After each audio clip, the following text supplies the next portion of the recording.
Ahí apareció. Bien, listo, ahí apareció. Bueno, de todas maneras, como tengo pantalla completa, voy a dejar acá el teléfono por cualquier cosa que me quieran escribir, chiquillos y chiquillas. ¿Vale? Bien.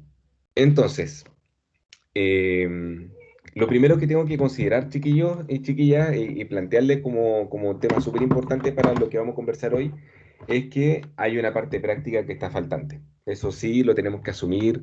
Lo asumo como profe de la asignatura, lo asumo como director de escuela. La práctica de bioseguridad debiera haberse realizado en los laboratorios, en el centro de prácticas de la facultad, y por supuesto esto está al debe, al pendiente.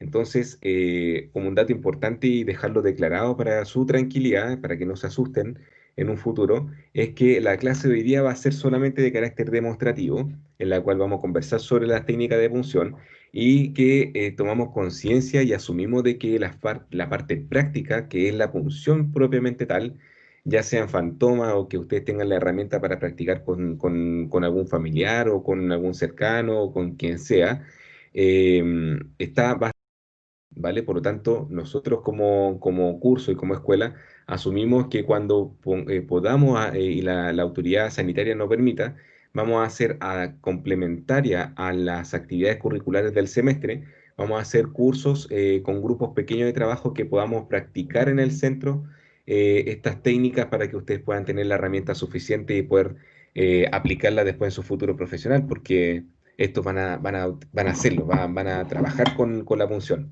Algunos en mayor y en otros en menor frecuencia, pero todos van a tener que pinchar en algún momento de su vida. Así que en ese aspecto, mi llamado es a la tranquilidad, mi llamado es a que esto se va a trabajar, se va a reforzar, y que no nos podemos quedar solamente con la parte demostrativa, ¿vale? Así que eso, a ver, voy a entrar, no tengo, acá está. Ya, ahí está. Ahí entré al chat, por fin pude entrar al chat de la clase.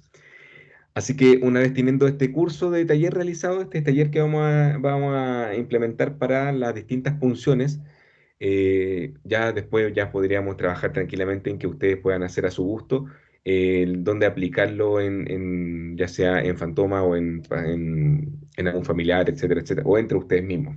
Bien, ahora quiero hacer el alcance de que dentro de las instalaciones de la universidad, de los centros de simulación, es solamente lo que la palabra habla, centro de simulación. Por lo tanto, va a haber una simulación del proceso en la cual usted va a adquirir la herramienta.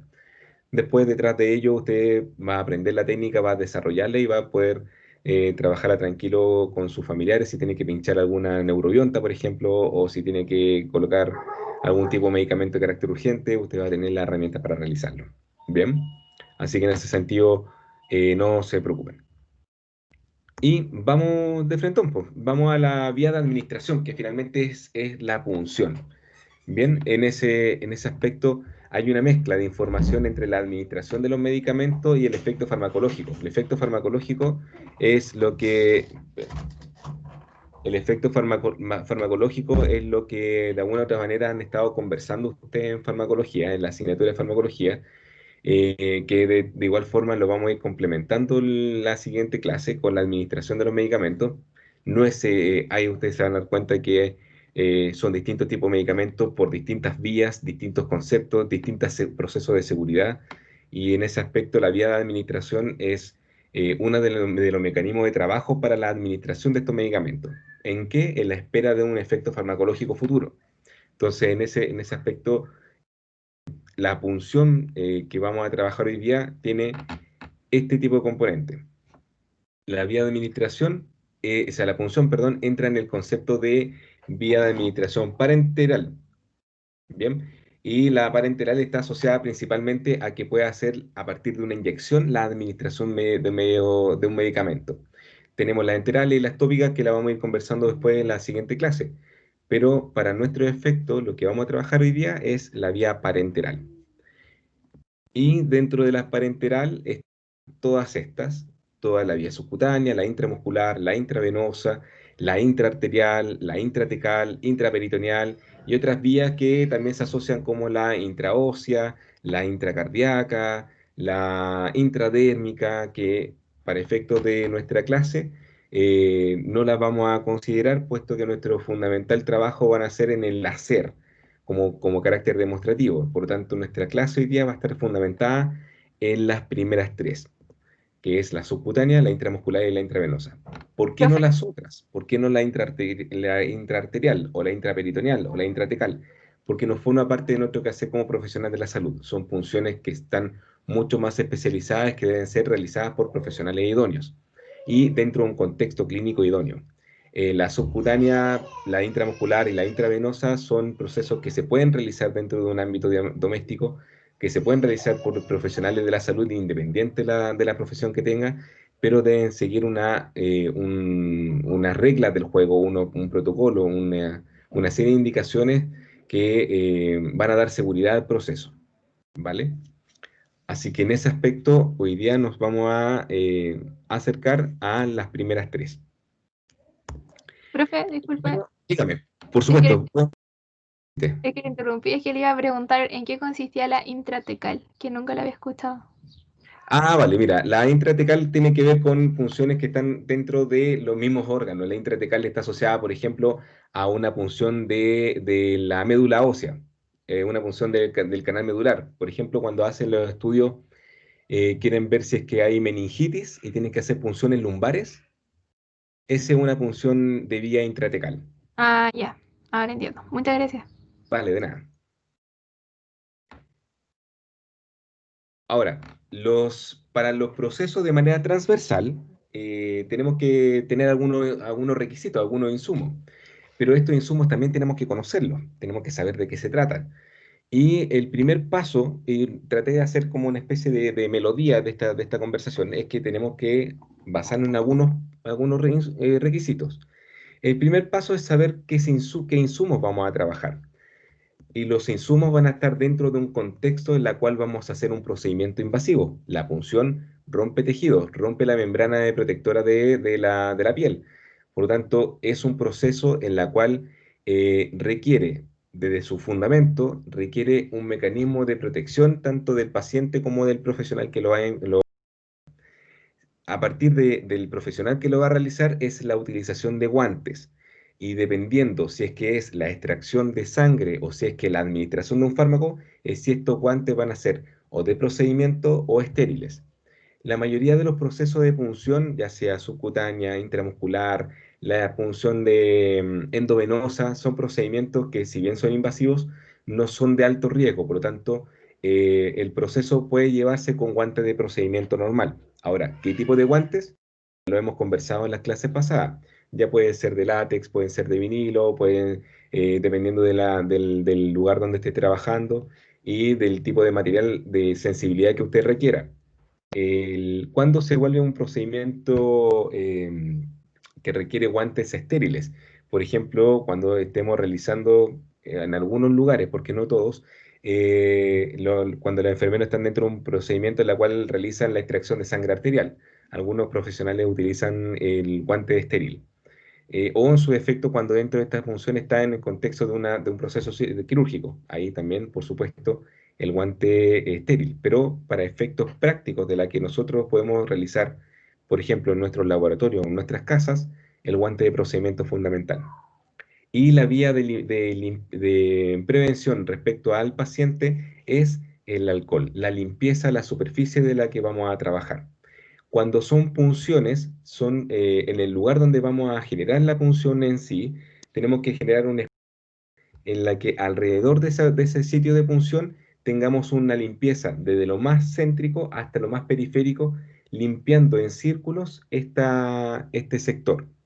Entonces voy a dejar de compartir un ratito y para explicarle el tema, ahí está, ahí se dejó de ver, ¿cierto? Me ven a mí. Entonces, tenemos, por ejemplo, que vamos a utilizar a nuestra naranja que la teníamos de campo, o sea, de prueba, y vamos a que, por ejemplo, en el lugar donde está este sector, esta punta de la naranja, como el potito, por decirlo, de la naranja, este va a ser mi sitio de punción. Entonces, mi mecanismo con un algodón que esté humedecido con alcohol, pero no exageradamente, va a ser desde el centro, antes de la punción, desde el centro, en círculo hacia la parte externa.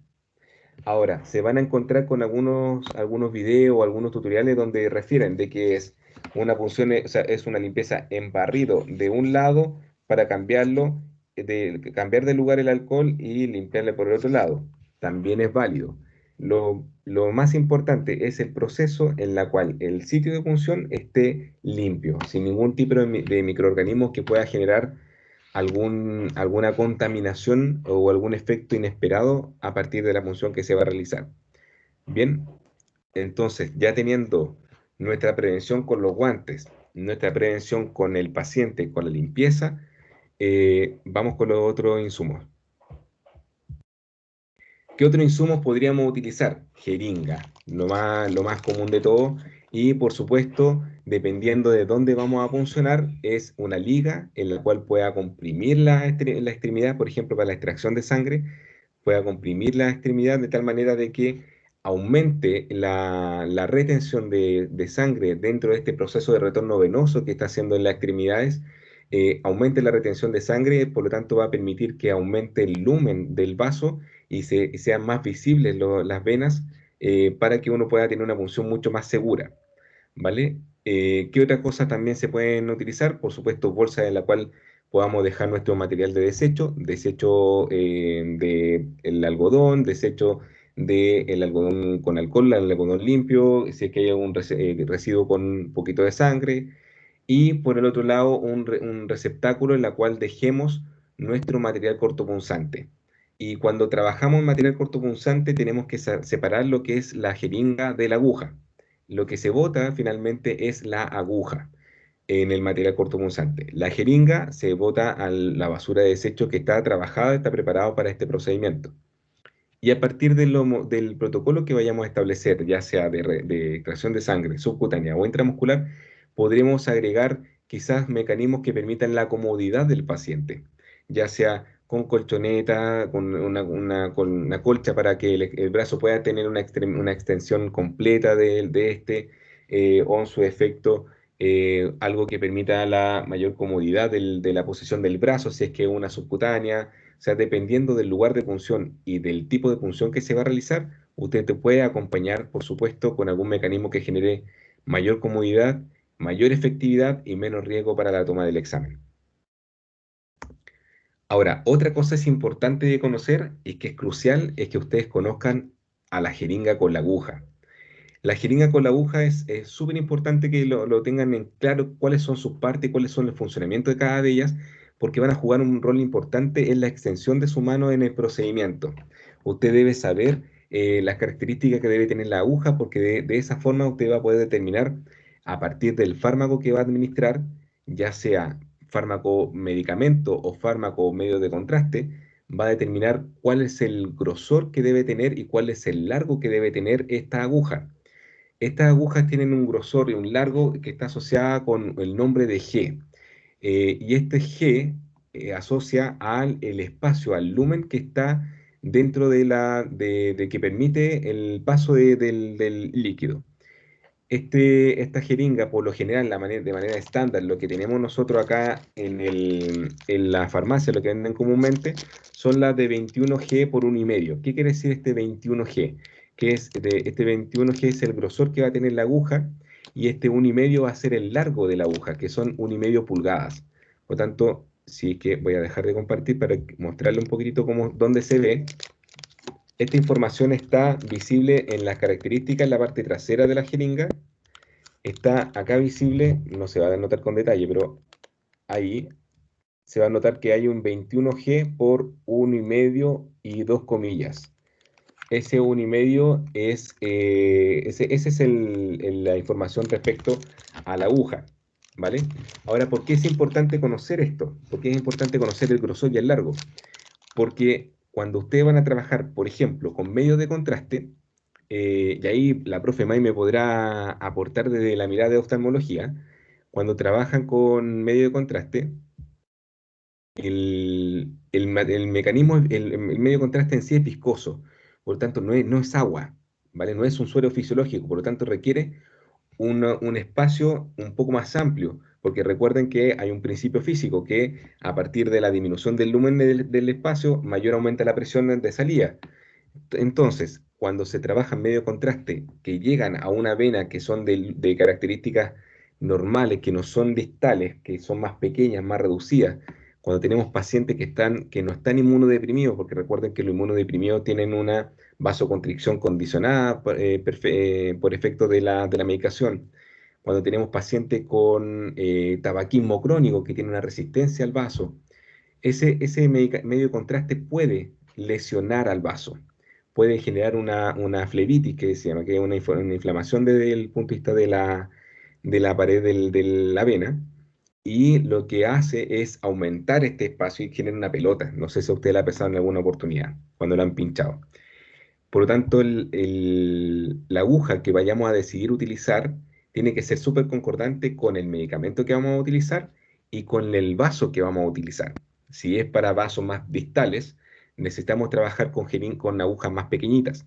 Si es que es paciente pediátrico, trabajar con agujas más pequeñitas. Si es que es antebrazo, en la parte anterior del codo, ya trabajamos con aguja un poco más grande. Si es que para efecto del estudio del medio contraste, si trabajamos con estudios con estudios angiográficos, con estudios de arterias, la velocidad del flujo de ese medio contraste tiene que ser mucho más rápido, por lo tanto, el calibre de esa aguja tiene que ser mayor. Entonces ahí empieza a hacer este juego de cuándo y cuánto. Ahora, si nos vamos ya puntualmente a la punción, la endovenosa requiere por lo general estándar de esto. Si es que son pacientes pediátricos, ya se utilizan 23G, dependiendo del tipo de aguja, pero 23G que es más pequeñito. Mientras más número, más pequeñito es el grosor de la aguja y del largo puede ser de 1. Por lo general, entonces, cuando se hace punciones, se trabaja 21G por 1,5 para pacientes adultos y 23G por 1 para pacientes pediátricos. Entonces ahí uno puede sacar sangre. Cuando trabajamos con intramusculares, para procesos intramusculares, tenemos que pensar siempre en el proceso mismo, que es llegar al músculo. Por tanto, tienen que ser agujas largas. Por tanto, esta aguja de 23G por 1 no sería pertinente para la punción intramuscular. Por tanto, tenemos que irnos a la 21G por 1,5, que es un poco más larga. Si es que ya nos vamos, por ejemplo, para subcutánea, o puntualmente para insulina, no sé si ustedes tienen algún familiar o ustedes mismos tengan que pincharse por la insulina, se darán cuenta que la aguja que tiene esta jeringa es pequeñita y muy fina, porque necesita llegar solamente al tejido graso. Ahí necesita, para que ahí la microvascularización que tiene esta parte, esta estructura, pueda generar la absorción de este medicamento. Entonces, no requiere una jeringa tan grande ni una aguja tan grande como esta, sino que simplemente una jeringuita quizás de 1 centímetro, con suerte, y muy fina. ¿Vale? Entonces ahí, dependiendo del tipo de extracción o tipo de punción que vamos a realizar, la aguja es crucial. Como también, y voy a volver a compartir la pantalla. Ah, no, antes de voy a mostrarle la característica. Como también el adaptador. El adaptador entre la jeringa y la aguja es súper importante. ¿Por qué? Porque aparece un término que se llama luer. Y el lugar lo único que hace como referencia es que pueda enroscarse o no esta adaptación entre la jeringa y la aguja, ¿vale? Esta boquilla que no tiene ningún tipo de rosca es sin lugar. Por tanto, la forma que tiene que trabajarse para la adaptación de la aguja es solamente a partir de la presión. Hay otras, como la que voy a compartir en la plataforma, que se llama conluer. Y es esa la pequeña diferencia, que permite la rosca de esta, permite el enroscarla, permite girarla. Ahora, ¿cuál es más segura? Por supuesto que esta, la que estoy mostrándole en pantalla, porque esto permite de que ante cualquier manipulación brusca, cualquier cosa que pueda tener una dificultad respecto a la administración de esta, o en su defecto, que este adaptador, este pivote, no sea del todo seguro, podría salirse la jeringa de la aguja, generando un problema significativo. Por lo tanto, ahí el lugar es muy relevante para punciones que requieran que requieran un soporte fijo de la jeringa respecto a la aguja. Ahora, cuando es una punción que requiere dinamismo en su punción, por ejemplo, que yo vaya a administrar otros fármacos a partir de este mismo lugar, el lugar termina siendo una contraproducencia, termina siendo poco productivo porque tienes que andar enroscando y desenroscando, enroscando y desenroscando, y eso tenemos que pensar que la aguja va a estar siempre dentro del paciente, por tanto, esta aguja va a generar un traumatismo dentro del lugar donde va a estar inserta. Por tanto, para ese tipo de efectos, el lugar termina siendo un problema. Y ahí este tipo de aguja que le mostré inicialmente, que es la que tengo yo, con adaptadores, no es una dificultad, porque uno puede, voy a dejar de compartir, uno puede estar pinchando, por ejemplo, voy a hacer la simulación con mi naranja, voy a estar pinchando acá, por ejemplo, tengo ahí al paciente, tengo la administración, y por ejemplo, si necesito sacar la jeringa, justo la apreté fuerte, pero basta con hacer la adaptación, se saca y se coloca la otra que quiera colocar. Si yo tuviera con Luber, tendría que enroscar, adaptar, desenroscar, sacar, enroscar, y estos giros van a hacer que la aguja gire por dentro, y esto va a generar traumas en el paciente, ¿vale? Ese es el riesgo. Por lo tanto, a partir de el proceso, de nuevo, que ustedes vayan a utilizar, es el tipo de aguja que van a trabajar. ¿Hasta ahí todo bien? ¿Alguna duda hasta ahora? ¿O alguna inquietud o alguna cosa que a los que hayan pinchado que le llame la atención? Ya. Profe, así de Diga. fuerte tenemos que pinchar al paciente, ¿Ah? que así de fuerte tenemos que funcionar, No, no, estaba abusando porque porque es una asesina a la naranja, no se naranja. quita. No, ya le voy a enseñar la técnica de punción y no, no es así de fuerte. No se preocupe. Ya, pero esto es una broma. Vale, vale. Vamos entonces. Sí, después me dicen que tengo la mano dura, nada que ver, pobre. Pobre naranja, lo siento. Bueno, otra cosa que es importante, chiquillos y chiquillas, tiene que ver con, aunque es muy obvio, porque acá hemos estado hablando cosas entre comillas obvias, pero que son súper importantes para la punción, tiene que ver con el tipo de jeringa. El tipo de jeringa guarda relación con la capacidad de administración que tenga. ¿Por qué? Porque las estándares es la que muestra en la foto, que es la de 10 ml. Por tanto, se asume que esta jeringa, esta aguja que va a recibir la administración del fármaco, tiene una capacidad de líquido en su contenido de 10 ml. Por tanto, si queremos administrar más de 10 ml, la aguja, o sea, la jeringa se vuelve incompatible. O al revés, si tenemos que administrar 0,5 ml de algo, esta jeringa de 10 ml se vuelve también incompatible, porque arriesgamos a la falta de precisión de la administración. ¿Vale? Y para efectos de los medicamentos que tengamos que administrar de manera endovenosa o intramuscular o subcutánea, créanme que la dosis es súper importante. Bien, entonces, la jeringa tiene que ser súper apropiada y súper pertinente a la cantidad de medicamentos que vayamos a administrar. Otra cosa súper importante es el pistón, que este pistón que le llaman el pistón de hule tiene que ser preparado antes. Voy a salirme de la presentación para explicar por qué. Cuando usted va a trabajar en una punción endovenosa, usted se va a encontrar con la jeringa tal cual. Usted la sacó del sobre, usted abrió y se encontró con esto. Si usted, sin preparar nada, o sea, teniendo al paciente listo para puncionar y todo, pero si no prepara esta jeringa, saca y pincha, se puede encontrar, vamos a hacer esto, y pincha, hace la punción endovenosa, va a hacer la instalación de la vía endovenosa, funciona y todo, se va a encontrar en el momento en la cual va a tener que probar el émbolo. Y este émbolo significa de que esto se pueda llevar hacia atrás. Y si usted no manipula esto previamente, va a encontrar una cierta resistencia porque está sellado al vacío de la jeringa. Por tanto, esta diferencia, este tironeo que usted va a hacer, lo va a sentir el paciente en su vaso y ese vaso se podría romper. Por lo tanto, ¿qué es lo que se tiene que hacer?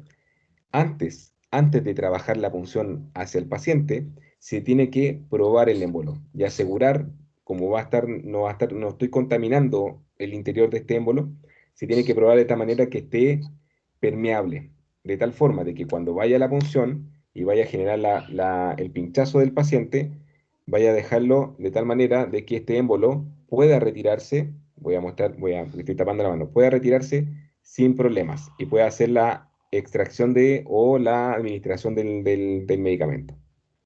¿Vale? Es un error súper común. Las personas no preparan el émbolo, por lo tanto se encuentran con esta resistencia y al hacer este juego, el vaso es el que sufre porque está la aguja dentro. ¿Bien? Eso es súper importante también trabajar. Ahora, otra cosa que me había olvidado comentarles de la aguja. La aguja tiene un biselado, ¿cierto? Este biselado lo que permite es que tiene una punta muy puntiforme y una punta un poquito menos abrasiva, o sea, menos punzante, pero permite la administración ordenada del canal de la administración del fármaco. Por lo tanto, toda punción que se vaya a realizar debe ser tanto intramuscular, subcutánea, endovenosa, lo que sea, debe ser con el bisel, que es donde se ve el hoyito donde se va a salir el fármaco, debe ser mirando hacia arriba. Con su efecto que la parte más puntiforme, que es la que va a penetrar al tejido, esté hacia abajo, de tal manera de que ésta sea la que va a pinchar y conduzca la administración de la aguja al tejido. ¿Vale? ¿Qué pasa si lo hacemos al revés? Estamos haciendo un daño en el tejido de tal manera de que la parte de abajo va a irritar y la punta va a entrar y esta función se va a lograr igual, pero a costa de un daño del tejido mucho mayor que si lo hacemos con el bisel mirando hacia arriba, donde va a estar solamente esto ingresando. Bien, por lo tanto, un punto importante a considerar. Paréntesis, punto importante a considerar también. El juego, la manipulación que hagan entre cápsula, la tapita de la aguja y la aguja, no se acepta esto, por el alto riesgo que conlleva que usted se pueda pinchar. Y al pincharse, o sea, si es con naranja no es un problema, pero esto no va a estar con naranja, va a estar con medicamento, va a estar con sangre, va a estar con otros fluidos que pueden ser muy riesgosos y usted se expone a una contaminación a partir de la punción. Por lo tanto, este encapsulado no se hace. Lo que puede hacer usted es manipular, por ejemplo, si está trabajando, voy a dejar acá el proceso. Si está manipulando, terminó y desea eliminar el riesgo de punción de la aguja, usted conduce la jeringa y la deja ahí, pero sin tapar completamente. La deja ahí expuesta, la deja ahí por sobre, que esté suelta. Entonces ahí usted se preocupa de que no quede en riesgo de que se pueda funcionar ni funcionar a nadie. Bien, pero este ejercicio de andar metiendo la cápsula dentro de la aguja es un error muy cotidiano, pero a la vez un riesgo muy alto para que pueda generar algún tipo de lesión, tanto usted como a la persona que está funcionando. Bien, vamos entonces de nuevo con esto.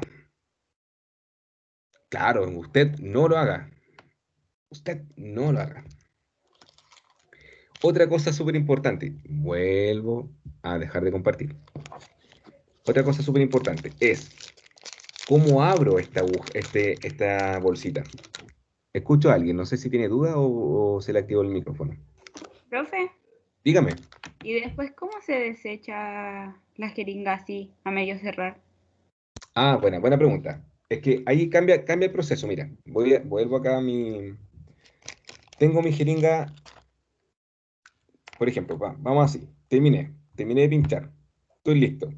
Voy a esto, ¿cierto? Yo ya me preocupé de que el riesgo que tengo que reducir es el bisel, que esto no pinche, o que si hay sangre en su contenido no esté expuesto. Entonces, esto es lo que entra, ahí yo puedo hacer una resistencia, o sea, no hay problema porque estoy protegido, y una vez que ya lo tenga cubierto, puedo encapsular. O sea, ahí reduzco el riesgo, sobre todo si va a desecho, ¿cierto?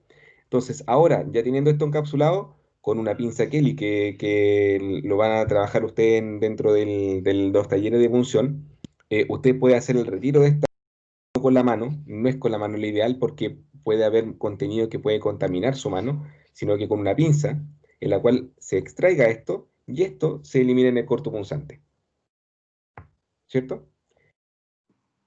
Andrés, Lo puede votar. Dígame.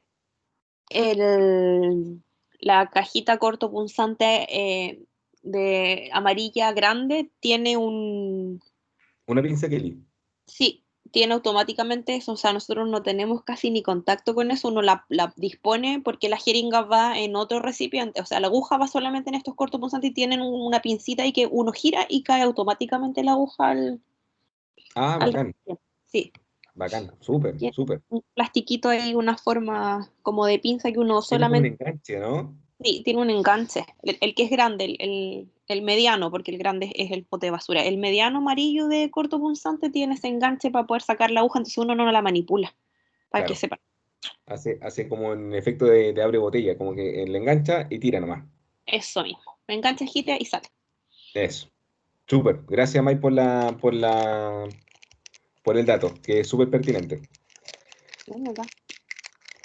Ya, chiquillos. Vamos a lo que le había comentado de cómo abrir esta jeringa. Las jeringas tienen un vacío. Lo primero que tenemos que considerar, por supuesto, si es que vamos a trabajar con una punción, es ver si es que está estéril o si es que está dentro de, porque ellos tienen fecha de vencimiento, el mecanismo de seguridad establece una fecha de vencimiento, que es la expiración.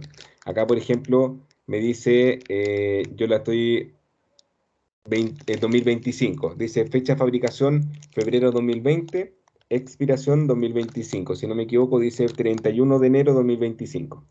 ¿Vale? Por lo tanto, esta es una jeringa que está disponible para utilizarse. Entonces, tenemos un sellado por parte de la aguja y un sellado por parte de la jeringa, del émbolo de la jeringa.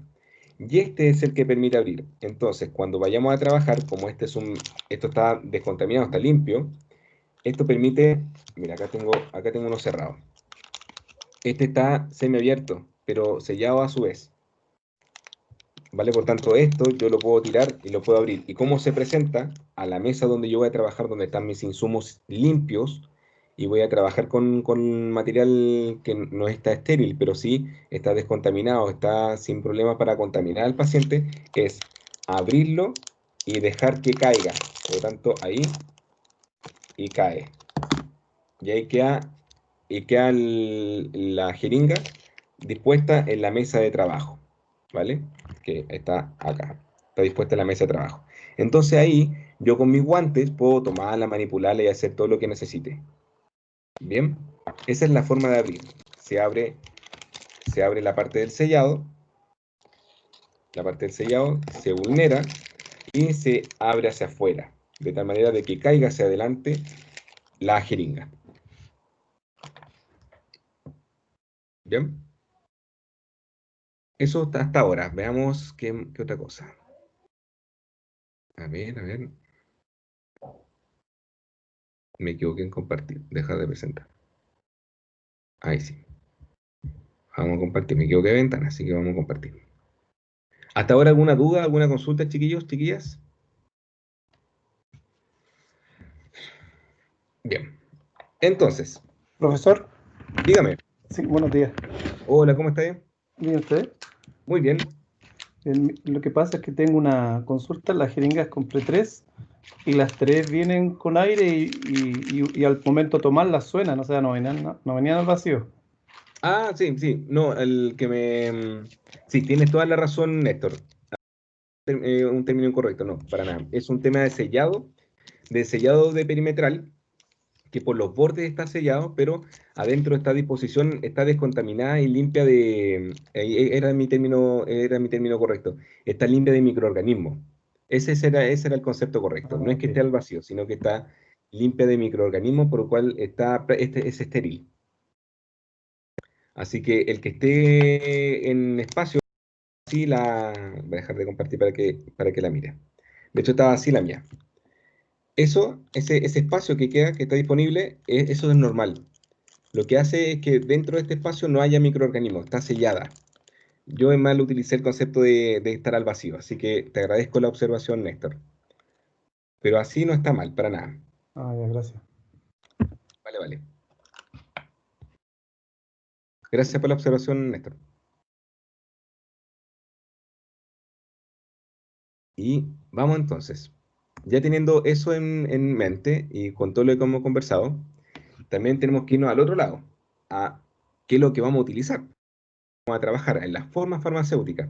Y las formas farmacéuticas hay un montón, que son aquellas preparaciones que están de frentón, que son inyectables, que, no que son los típicos frascos ampollas, que son de vidrio, algunos que son de plástico, como los sueros fisiológicos, ya les voy a mostrar una forma de administrar esto.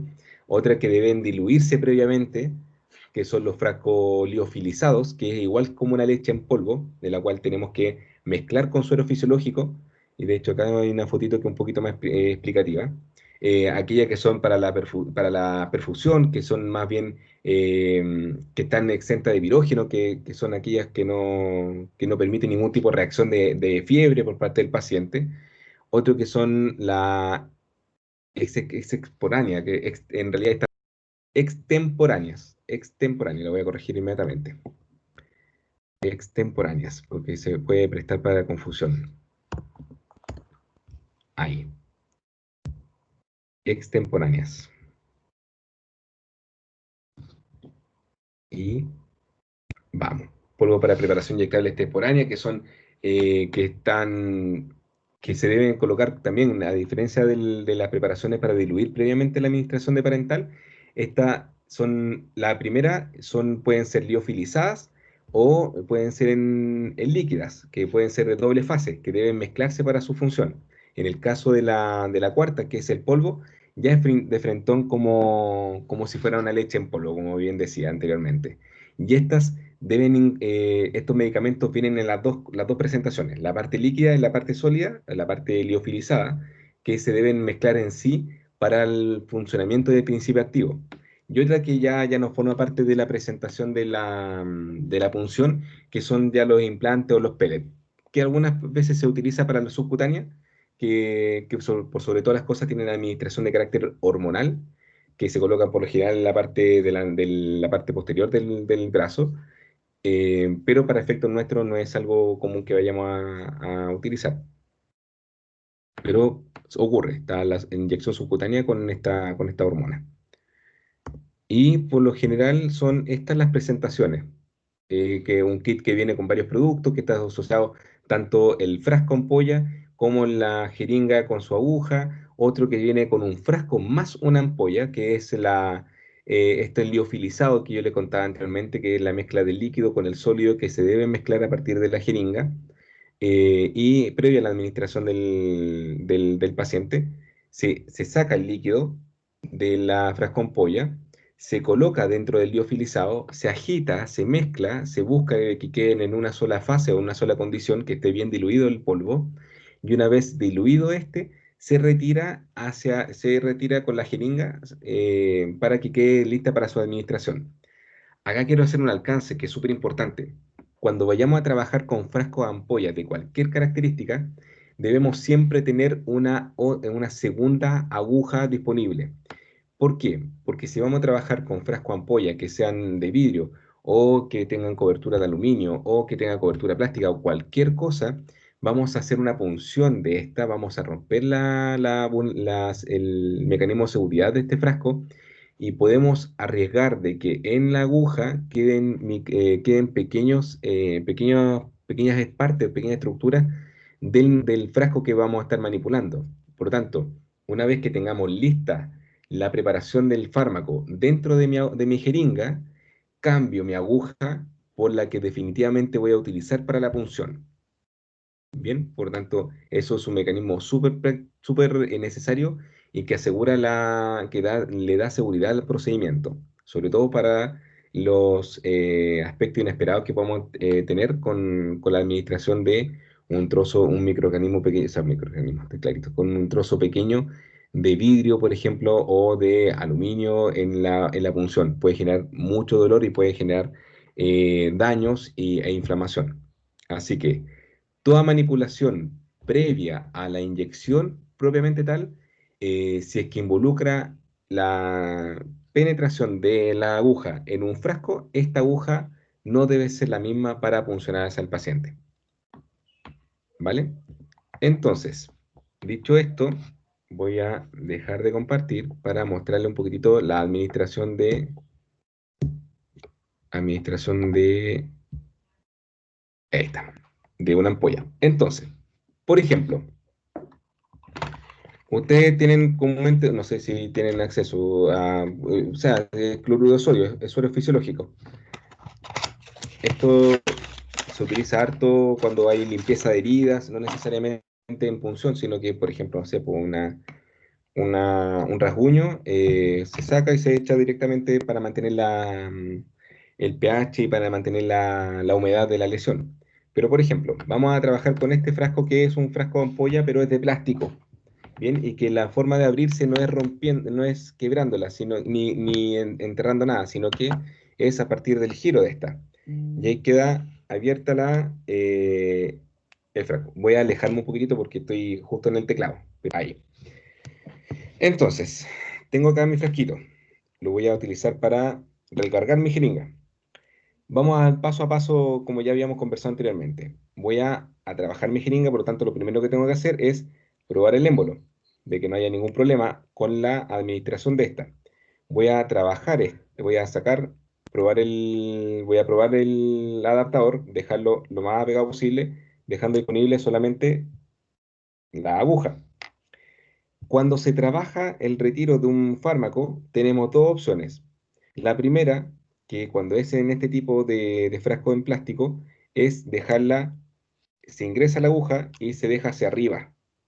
Y de esta forma se hace el retiro del émbolo para su administración. Siempre, al igual que la punción, el bisel hacia arriba, para que este juego de gravitario entre con mayor fluidez hacia la jeringa.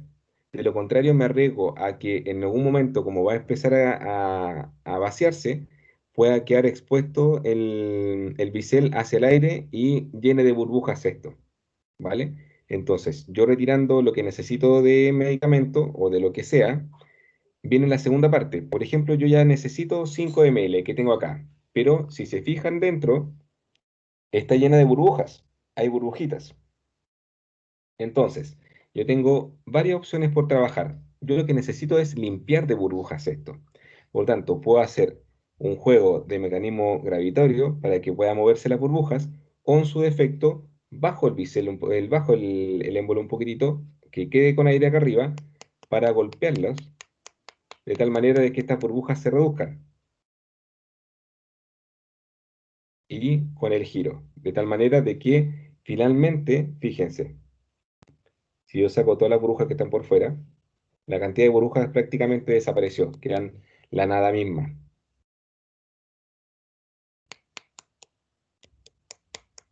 Entonces, una vez que tenga esto listo para funcionar, me aseguré de que no hayan burbujas significativas dentro de esta, yo devuelvo de nuevo el émbolo hacia la cobertura total de la jeringa, hasta que nos encontremos con la primera gotita que va a caer, que eso ya significa de que todo el espacio aéreo que estaba dentro del lumen de la jeringa está ocupado ahora por líquido.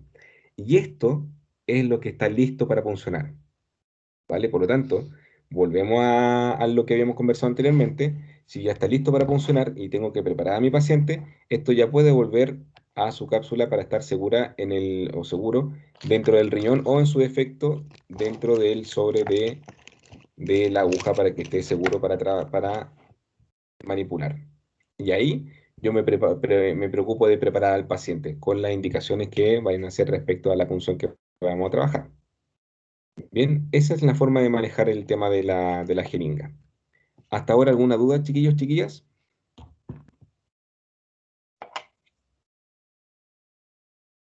¿No?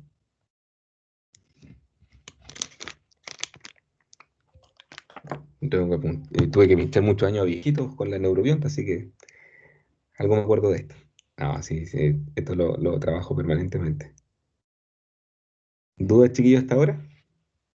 Voy a ver el chat. Hasta ahora nada. Ya, vamos entonces. Volvemos a compartir.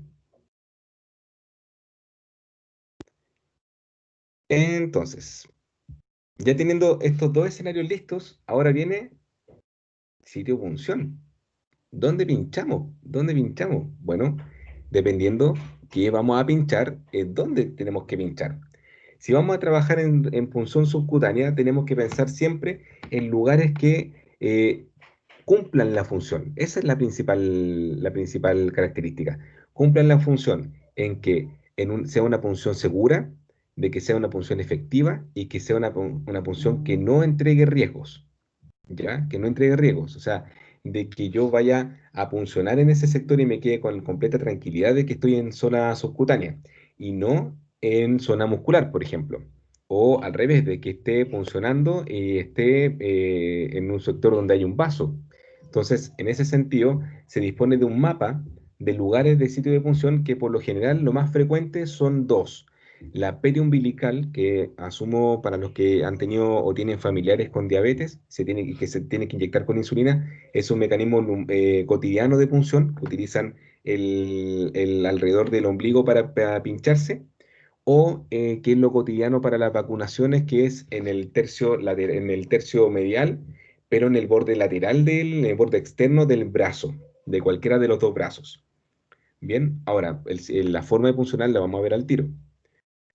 Distinto es en la intramuscular. La intramuscular ya de frentón vamos buscando, bueno, ahí se me olvidó tapar el monito, pero vamos a taparlo para que no sea complicado de pudor. Es una imagen anatómica, así que no tiene nada de malo, pero prefiero criteriar la sensibilidad de las personas.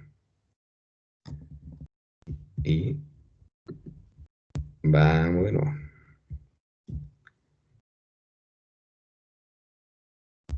A ver, vamos a dejarlo en pantalla completa. Ya.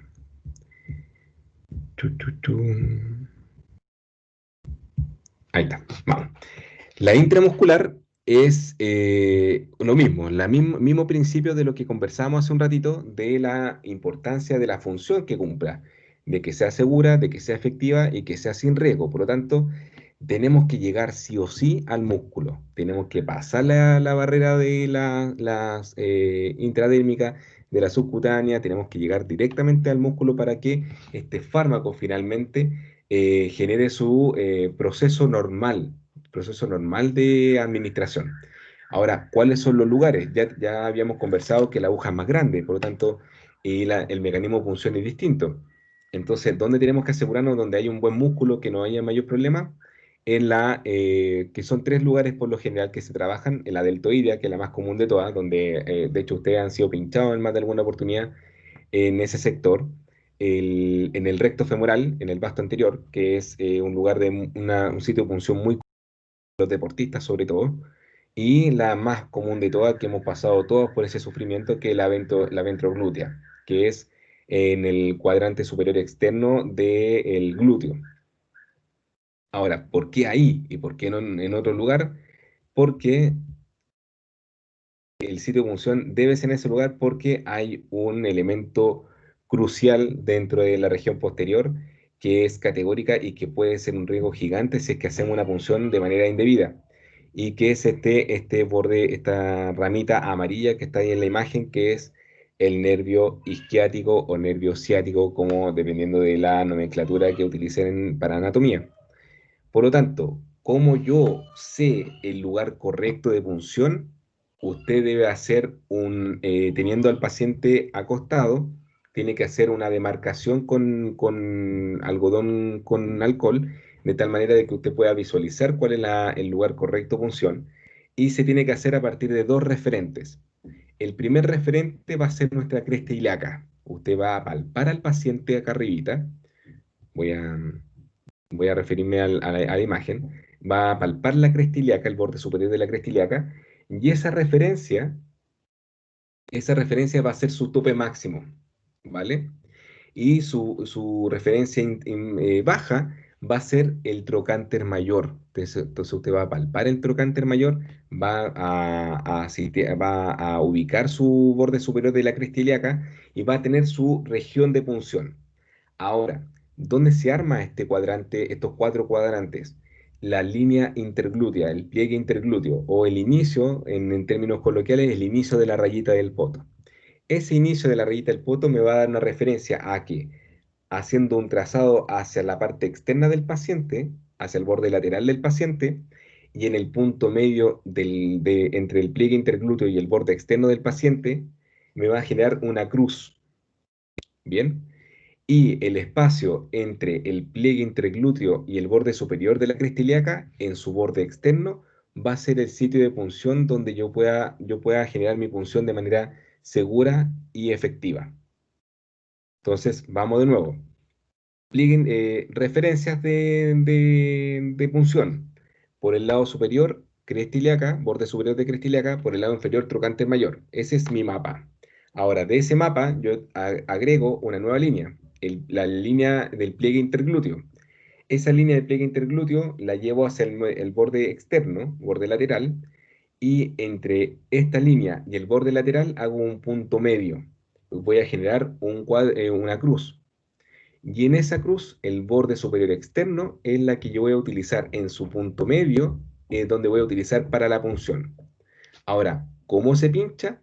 Se pincha siempre a 90 grados del tejido. O sea, si tengo una curvatura de esta, la punción tiene que ser de esta forma, ¿vale? En el caso de la subcutánea es a 45 grados. Y en el caso de la endovenosa es entre 10 y 20 grados. Van a haber referencia de que específicamente en 15, sí, por supuesto, pero damos una referencia a que como la estructura anatómica no es transversal, no es estándar, hay muchas variantes a partir de la condición del paciente, en que esta puede ser en menor angulación de 10 grados o en mayor angulación de 20 grados. En el caso de la endovenosa, ¿dónde? Bueno, principalmente vasos venosos de gran calibre, para que no tenga un problema con la flebitis, no tenga un problema con la ubicación y tenga una punción segura. Ahora, por ejemplo, los deportistas de alto rendimiento que tienen unos cordones fuertes, grandes dentro del antebrazo, ¿son súper seguros para trabajar? Sí y no. ¿Por qué sí y por qué no? Sí, porque tiene una visualización mucho más marcada. O sea, uno tiene ahí, uno visualiza de manera inmediata dónde puede funcionar y dónde no. Pero no, porque a partir de estos vasos también pasa mucho flujo de sangre, están muy engrosadas por la alta actividad que realizan.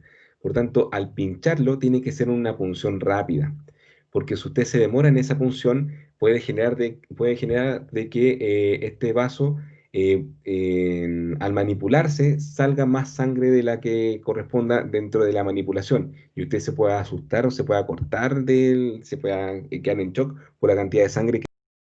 Por lo tanto, mi sugerencia es que la elección del vaso no sea tan escondida, pero tampoco sea tan evidente, porque por ambos extremos pueden generar algún perjuicio. Busque la que tenga un equilibrio apropiado, en la que su velocidad de trabajo sea coherente con la calidad y lumen del vaso que usted va a puncionar. ¿Vale? Mi sugerencia siempre va a ser evitar lo distal, evitar las manos, por ejemplo, evitar las muñecas, solamente porque en las manos hay una mayor sensibilidad, una mayor sensibilidad capilar, por lo tanto, la punción duele más. En el antebrazo es más manejable, tiene más lugares para puncionar, la vena intermedia es una condición bastante cómoda para trabajar, o en su defecto, si es que ya está trabajando por necesidad, tiene que recurrir a la intermedia mediana, por ejemplo, o a la basílica o a la cefálica. Ahí ya tendría que tener una condición mucho más de comodidad para realizar una buena punción. Pensemos también en que no todos los pacientes pueden extender el codo completamente. Algunos que pueden, por ejemplo, en mi caso, yo no puedo extender mi codo completamente por una anomalía congénita. Entonces, las personas que me pinchan tienen que alterar la punción normal, pensando ya más bien, por ejemplo, en la intermedia y no necesariamente en la basílica o en la cefálica. Entonces, este juego va a ser súper importante de que usted conozca cuáles son los vasos que tiene a disposición para que pueda hacer una correcta punción. Bien, si es que el antebrazo, la parte anterior del antebrazo no es compatible, ya usted podría estar pensando en la mano, en la parte más distal, o en la parte lateral o sea, la parte medial de la mano, o en su efecto de la parte superior, la parte proximal del primer dedo. Bien. Eh, ¿Cuál es el problema? Y una pregunta súper cotidiana. ¿Qué pasa con el paciente que no tiene brazos, por ejemplo? ¿Dónde pinchamos? Bueno, ahí hay otras alternativas, pero siempre y cuando estén dentro de un contexto clínico y de una necesidad importante a realizar, pero pueden ser la pedia en el pie, puede ser en el, ¿cómo se llama esto? A nivel de carotidio, perdón, la yugular, en el nivel de vena yugular, pero ahí el riesgo es mucho mayor. Lo ideal es que sea ojalá en extremidades distales, por lo tanto, priorice ojalá que sea a nivel pedio. Si es a nivel de estudio, ya pensando en un medio de contraste y todo ello, ya usted tendría que conversar, evaluar la posibilidad de que este estudio no se vea afectado por la falta de una instalación normal, una instalación cotidiana, por decir, por darle un nombre correcto, de un paciente que no tenga un brazo, sino que va a tener que compensar con la velocidad de flujo, con el tiempo de retardo, con la distribución del medio de contraste, por ejemplo, si es que lo hace a nivel pedio, o si es que lo hace a nivel subclavio, o si lo hace a nivel yugular, etcétera, etcétera, etcétera. Por tanto, ahí, si es que es para administración de un fármaco, piense siempre en lo distal, en las extremidades, pero si es que para la planificación de un trabajo, de una administración de un medio de contraste, por ejemplo, evalúe todas las aristas, todas las dificultades que puede presentar para la hora del estudio. Bien. Y utilidad del procedimiento. Bueno, ¿por qué, la pregunta del millón, por qué no todos los medicamentos se colocan de la misma forma? No, porque va a depender mucho de la velocidad que nosotros queramos entregar para el efecto del fármaco. Hay fármacos que son mucho más irritables, de que pueden generar flebitis por su condición de la punción.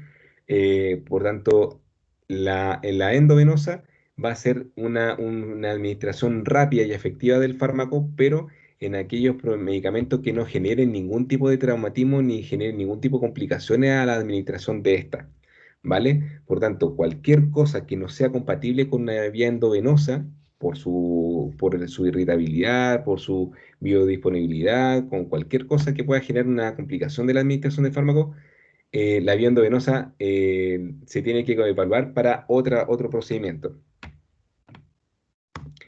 En el caso de la vía intramuscular, son aquellas que de manera oral, de manera endovenosa o cualquier otra vía se vuelva incompatible. La vía intramuscular tiene una posibilidad de que tiene una velocidad de vascularización, o sea, tiene una capacidad de vascularización bastante rica, por tanto, la administración de esta, la inyección que se puede generar, tiene una administración que está por lo general a las 6 horas, por lo general de 6 a 8 horas del el inicio del tema del fármaco, del efecto del fármaco. Por lo tanto, cuando están buscando que sean de preparación de absorción lenta y prolongada, la vía intramuscular se vuelve bastante rentable, bastante necesaria para trabajar. Bien. Eso es por los dos lados. Cuando hay incompatibilidad del fármaco frente a alguna vía y cuando estamos buscando efectos lentos y prolongados. La vía intramuscular se vuelve bastante efectiva. Y por el otro lado, la vía subcutánea, claro. Estamos pensando en que la oral, o sea, la endovenosa no se vuelve un mecanismo efectivo, y necesitamos que tenga una velocidad menor de absorción, la vía subcutánea se vuelve algo bastante necesario, ya que es un sector donde está no tanto vascularizado, por tanto su riesgo de su velocidad de absorción es mucho menor.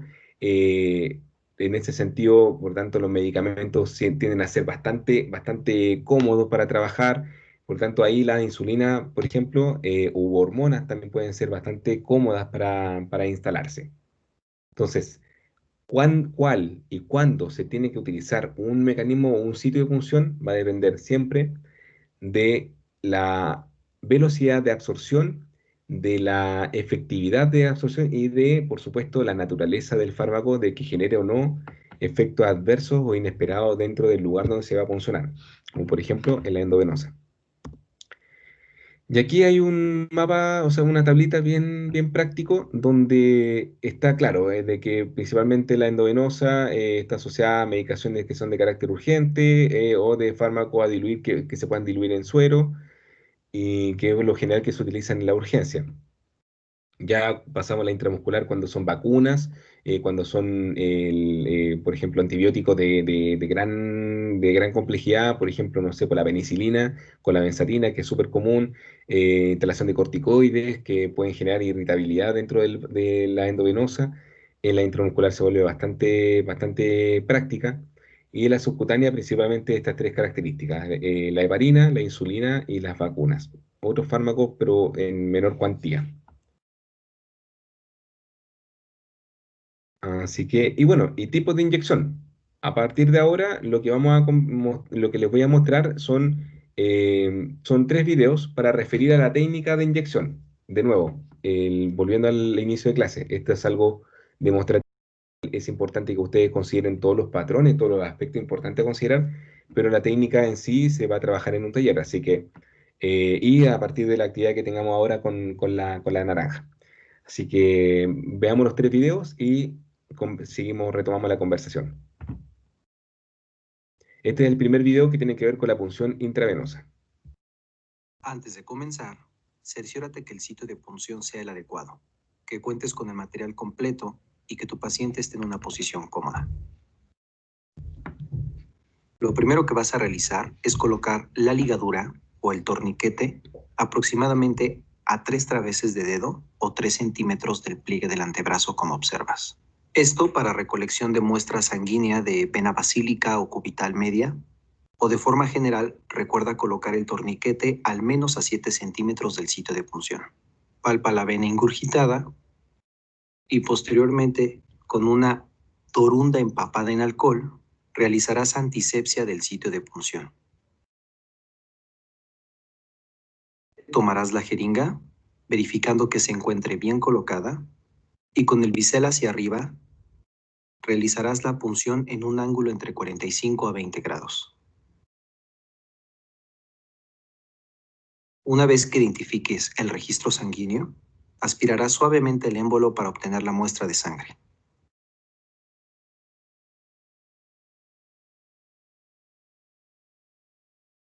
Obtenida la cantidad suficiente o necesaria de sangre, antes de retirar la jeringa retirarás el torniquete y colocarás una torunda cerca a la aguja, y en un movimiento coordinado y uniforme retirarás la jeringa y rápidamente ejercerás presión sobre el sitio de punción. Es importante que la presión que ejerces sea una vez que ya retiraste la aguja para evitar lesionar la piel o el vaso sanguíneo. Finalmente, encapucha de manera segura la jeringa y disponte a colocar la muestra de sangre en el tubo.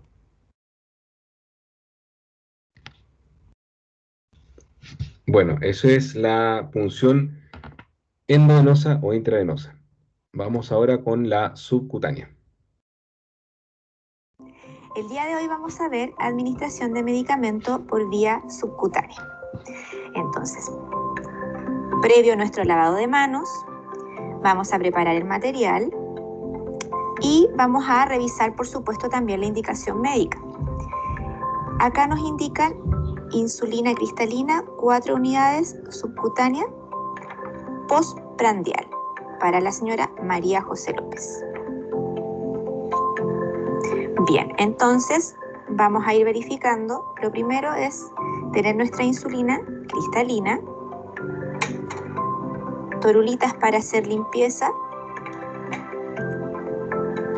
jeringa y una bolsita para nuestro material de desecho. Bien, vamos a preparar entonces nuestro medicamento.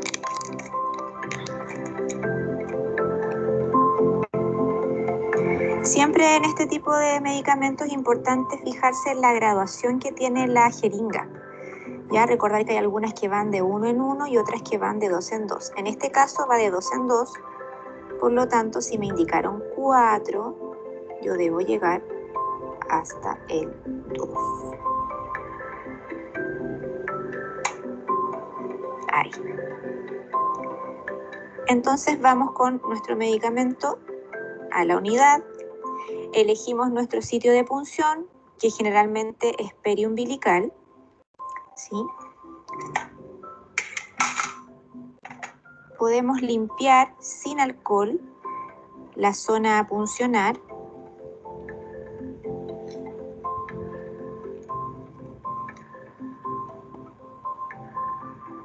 Tomamos la piel, bisel hacia arriba, un ángulo de aproximadamente 45 grados. Introducimos.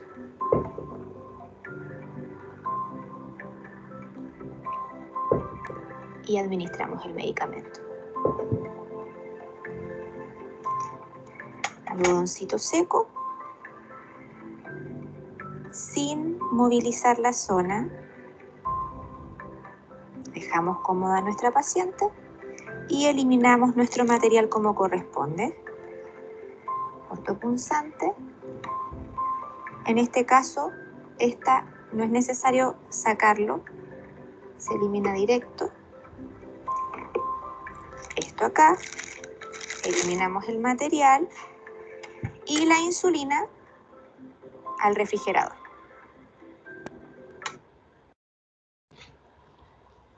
Bien. Y por último, la punción intramuscular.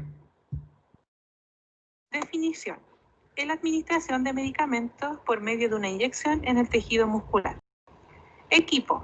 Bandeja con riñón, jeringas, dependiendo del volumen que se vaya a administrar, y solución a inyectar. Aguja 19G, de preferencia, para la preparación del medicamento. Aguja, número, longitud y bisel según corresponda. De preferencia, intramuscular número 21G por 1 o 1,5. Torulero.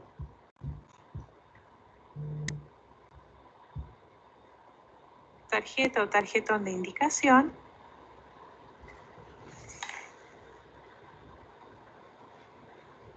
Medicamento indicado.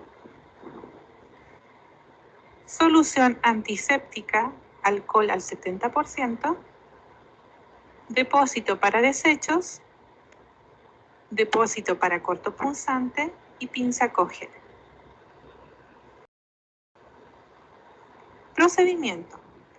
Identificar a la persona atendida con su correspondiente tarjeta de medicamento aplicando los 10 correctos.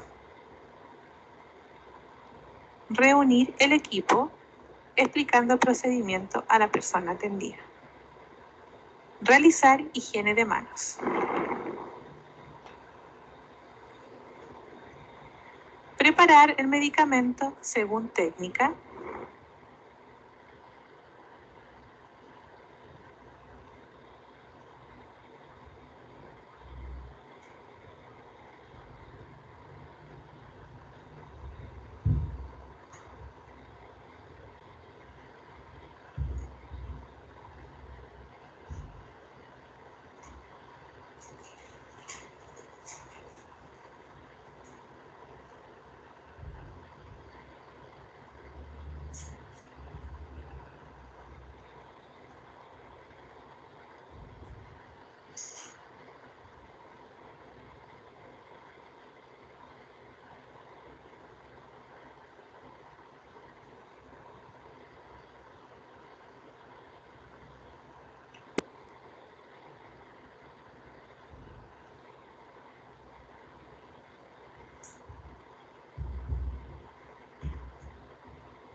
Seleccionar sitio puncional.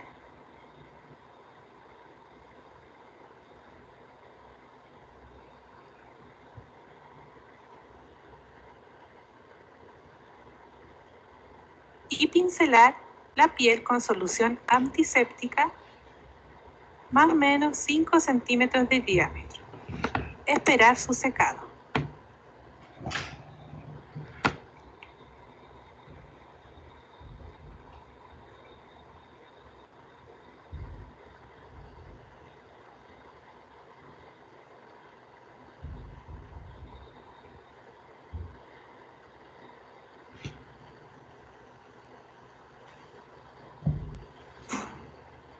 Fijar zona de la piel seleccionada con una mano.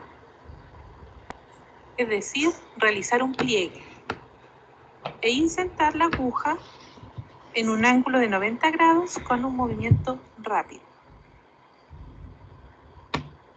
Soltar pliegue y aspirar la jeringa suavemente, observando que no refluya sangre, e inyectar la solución indicada manteniendo la aguja inmóvil.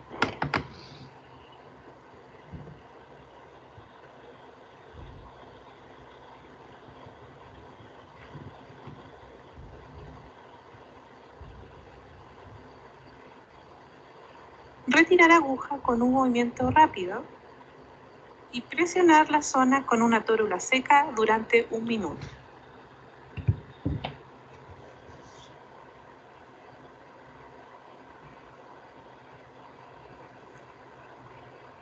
Dejar cómoda a la persona atendida, retirando el equipo de la unidad, eliminando el material cortopunzante y posteriormente realizar higiene de manos con registro en documentos ad hoc. Bien, chiquillos. Algunos alcances importantes para... ¿me escuchan, cierto? Sí. Algunos alcances importantes para las tres cosas, las tres funciones que estamos viendo. Primero, ¿alguna duda, alguna inquietud, alguna consulta, algo que me haya quedado claro con respecto a los videos que se mostraron? Voy a guardar por mientras mi suelo fisiológico. ¿No? ¿Ninguna duda hasta ahora? Tengo posibilidad de ver el chat, así por si me quieren escribir.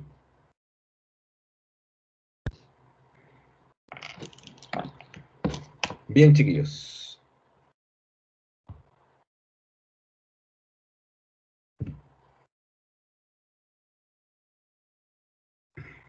Dale, Antonio, cuéntame.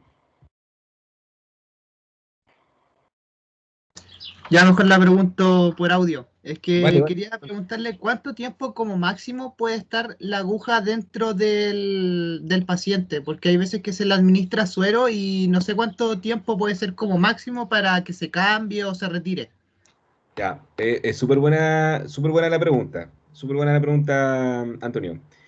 El tema que hay que considerar para la función que va a cumplir esta aguja es el tipo de aguja finalmente que también se administra. Cuando son pacientes que, por ejemplo, están hospitalizados, que van a tener un continuo y largo tratamiento con administración de medicamentos, esta aguja no es la que se coloca, sino que se coloca una bránula que tiene por nombre, en la cual se funciona con la aguja finalmente, pero queda dentro de este espacio, o sea, dentro de esta administración queda un teflón dentro del lumen del vaso. Ese teflón que queda dentro y fijado dentro de la mano, del antebrazo, pues por lo general dentro de los protocolos, no estoy seguro, pero al menos cuando yo estuve hospitalizado en algún momento, era removido cada 3 días, 2 a 3 días, porque, claro, por el tema de que se va colonizando, por la manipulación se va colonizando, entonces para disminuir el riesgo, y por el rechazo también del vaso, y evitar una flebitis, se va cambiando esta administración. Después de 2 días o 3 días se saca y se recambia si es que es necesario el lugar de punción y también la bránula. Cuando son funciones ya puntuales, como por ejemplo la administración de un medicamento, yo sería súper práctico en decir que el tiempo, no hay un tiempo fijo, pero sí dentro de un contexto adecuado. ¿Por qué, Antonio? Porque estamos administrando un medicamento. Eso es lo primero que tenemos que considerar. Tenemos que administrar un medicamento, por lo tanto, la administración del medicamento respecto a la calidad, a la naturaleza del medicamento, es la que me va a entregar orientaciones de cuánto voy haciendo la presión para el ingreso de este medicamento. Hay algunos medicamentos que son muy viscosos, que son súper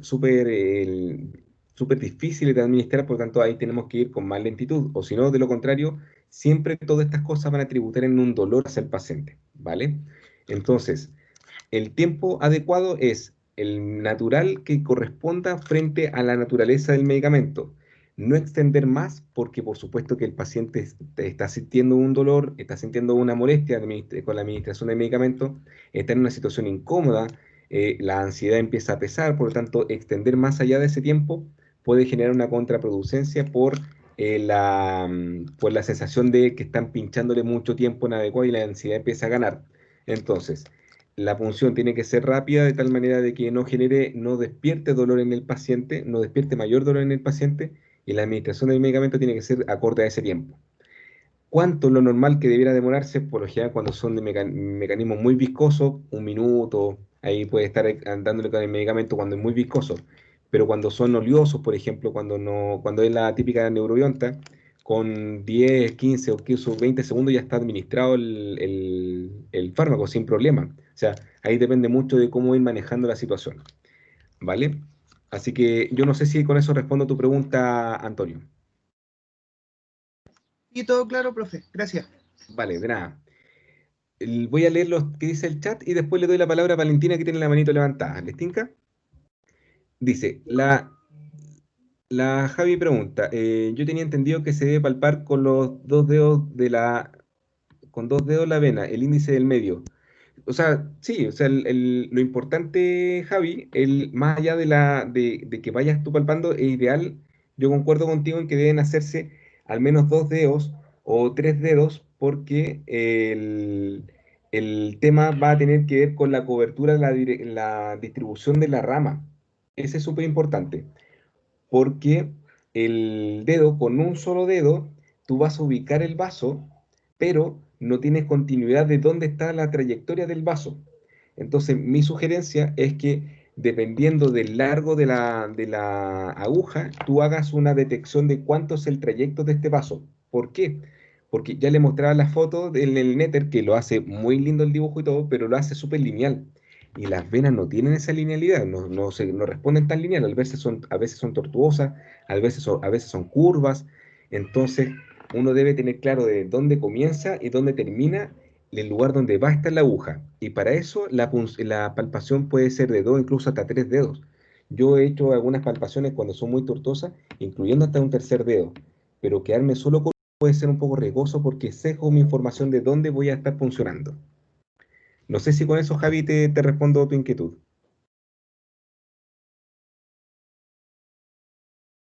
Sí, sí, sí. El dedo es para situar que ahí efectivamente hay. ¿Cuándo yo utilizaría un dedo, Javi? Cuando ya estoy claro cuál es la trayectoria. Ahí yo digo, acá está, listo. Y entro. Es como la previa, es como el mecanismo de seguridad previo a la punción.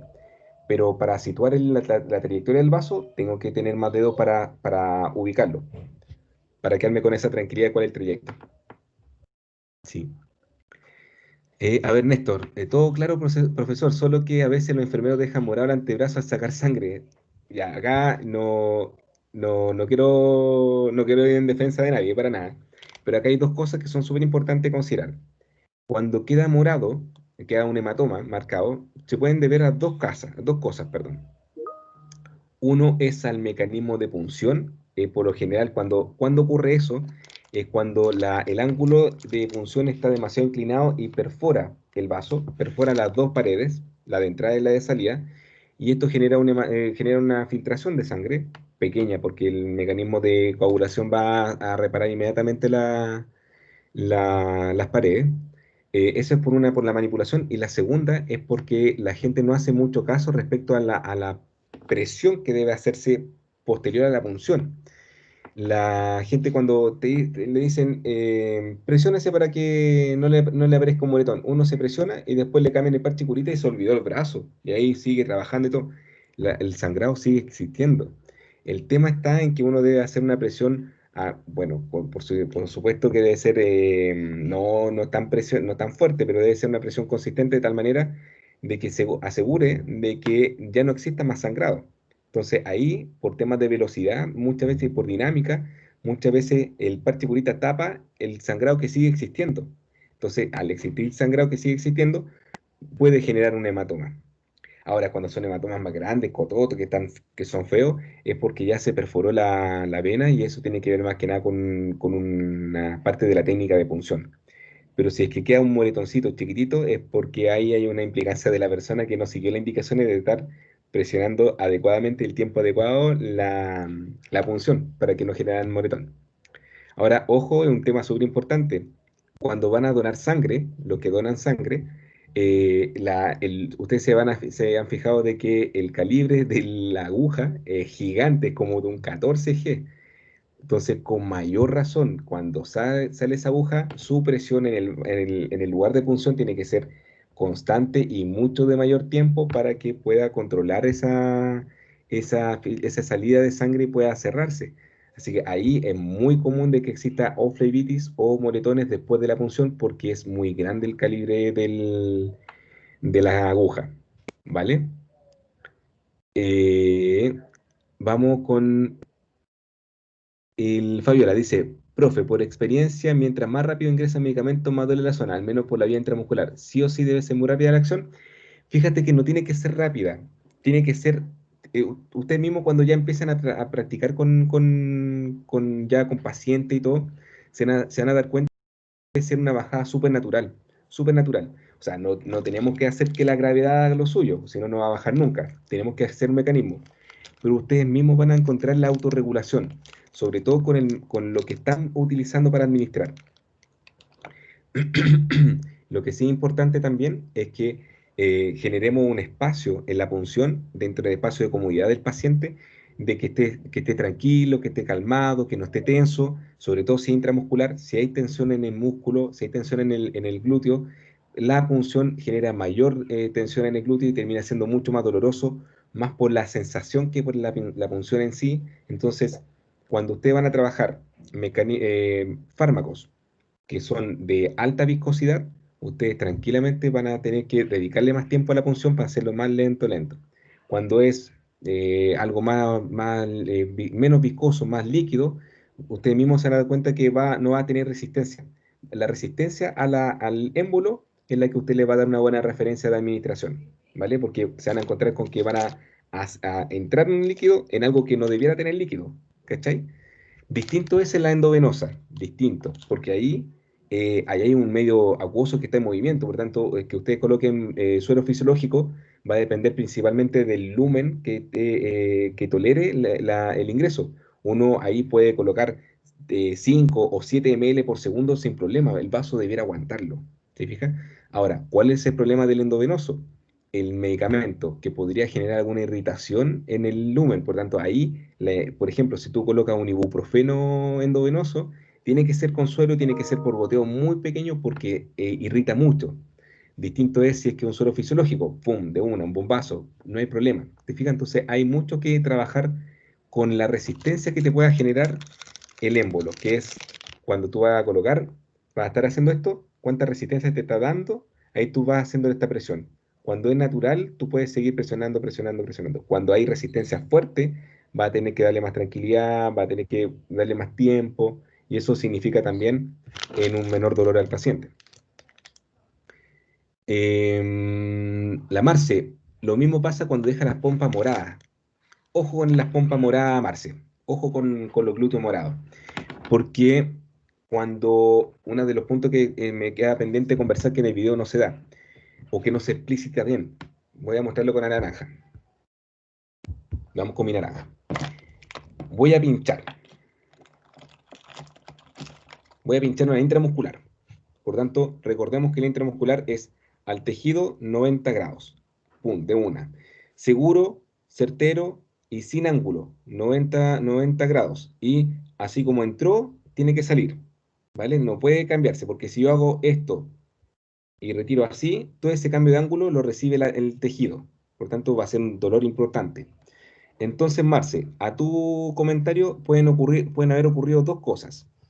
La primera, te puncionaron y no corroboraron el retiro del émbolo. ¿Y qué ocurre acá? No sé si la cámara me ayuda, pero voy a modificar ahí.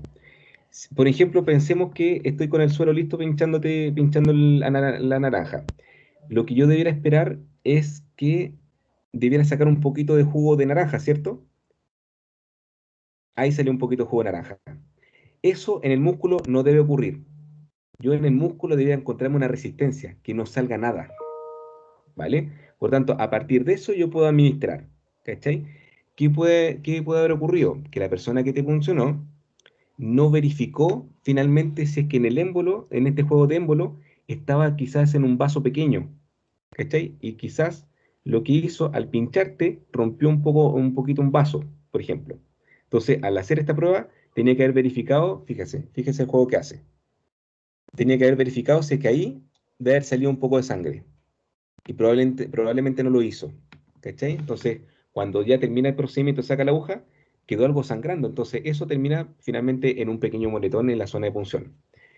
Podría ser una posibilidad. La segunda posibilidad tiene que ver con el ángulo de salida, que es lo que acaba de comentar recién.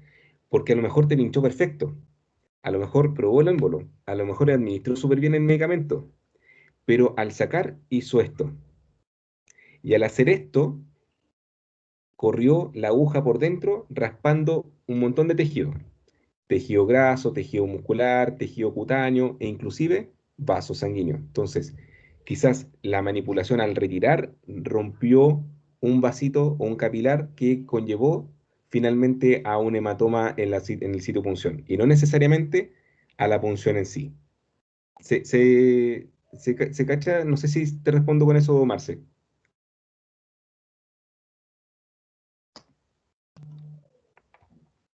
Entonces, posiblemente puede haber ocurrido por esas dos cosas. ¿Vale? Entonces, la Mira dice, profe, ¿por qué ocurre que a veces se inflama la venita cuando sacan sangre? La vena no está, ahí sí, la vena no está preparada para que la puncionen. La vena no está preparada. Este es un mecanismo traumático. Le generamos sí o sí un trauma a la vena. Ahora, estas venas están acompañadas de otras condiciones. Están acompañadas también a los tipos de jeringa, están acompañadas a la cantidad, a la manipulación. Recordemos de que no es tan así como en el video. Va a haber dificultad en ingresar. La persona, no sé si le ha pasado a ustedes que están en el brazo, están mirando para el lado y de repente miran de reojo y la persona está así, como moviendo la aguja, tratando de encajar a ver si pueden pinchar. Eso es un trauma. Eso sí o sí es un trauma en el vaso.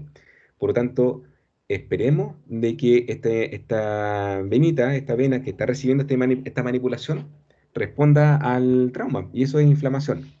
¿Cachai? Ahora, esta inflamación es momentánea, se reduce, se controla, pero ya cuando pasa a una hematoma de importancia, a una impotencia funcional de que empieza a molestar para mover el brazo, empieza a molestar la punción que te hicieron, porque hay otras cosas que pueden haberse implicado dentro de la punción.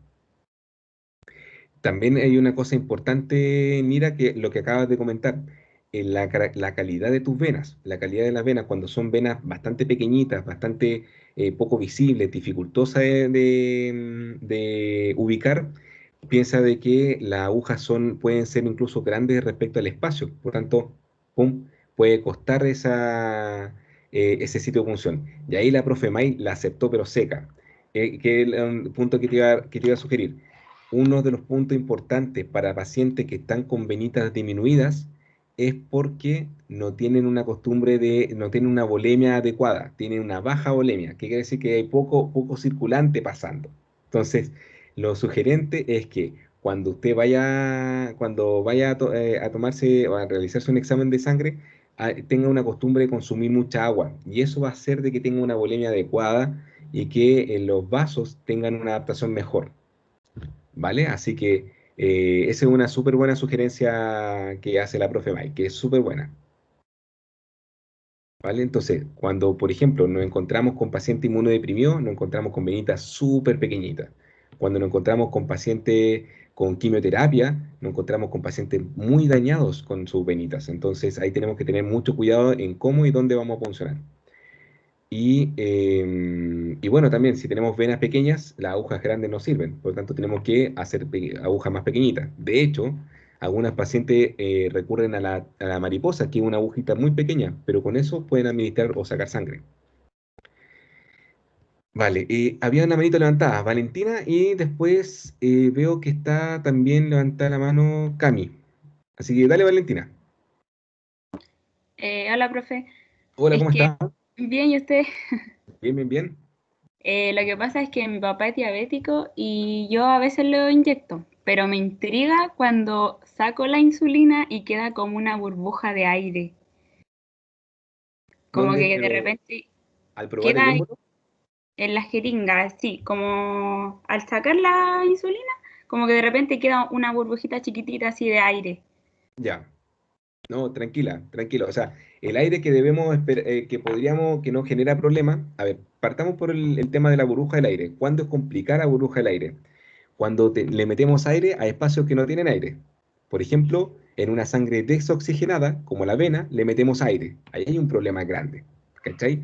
Entonces, cuando tenemos tejido subcutáneo, como en el caso de la insulina, podemos tener, no sé, pues, por ejemplo, si estamos hablando de esta burbuja o este espacio aéreo, perdón, ahí está la cámara. Este va a generar un problema importante, va a generar no solamente problemas, sino que dolor.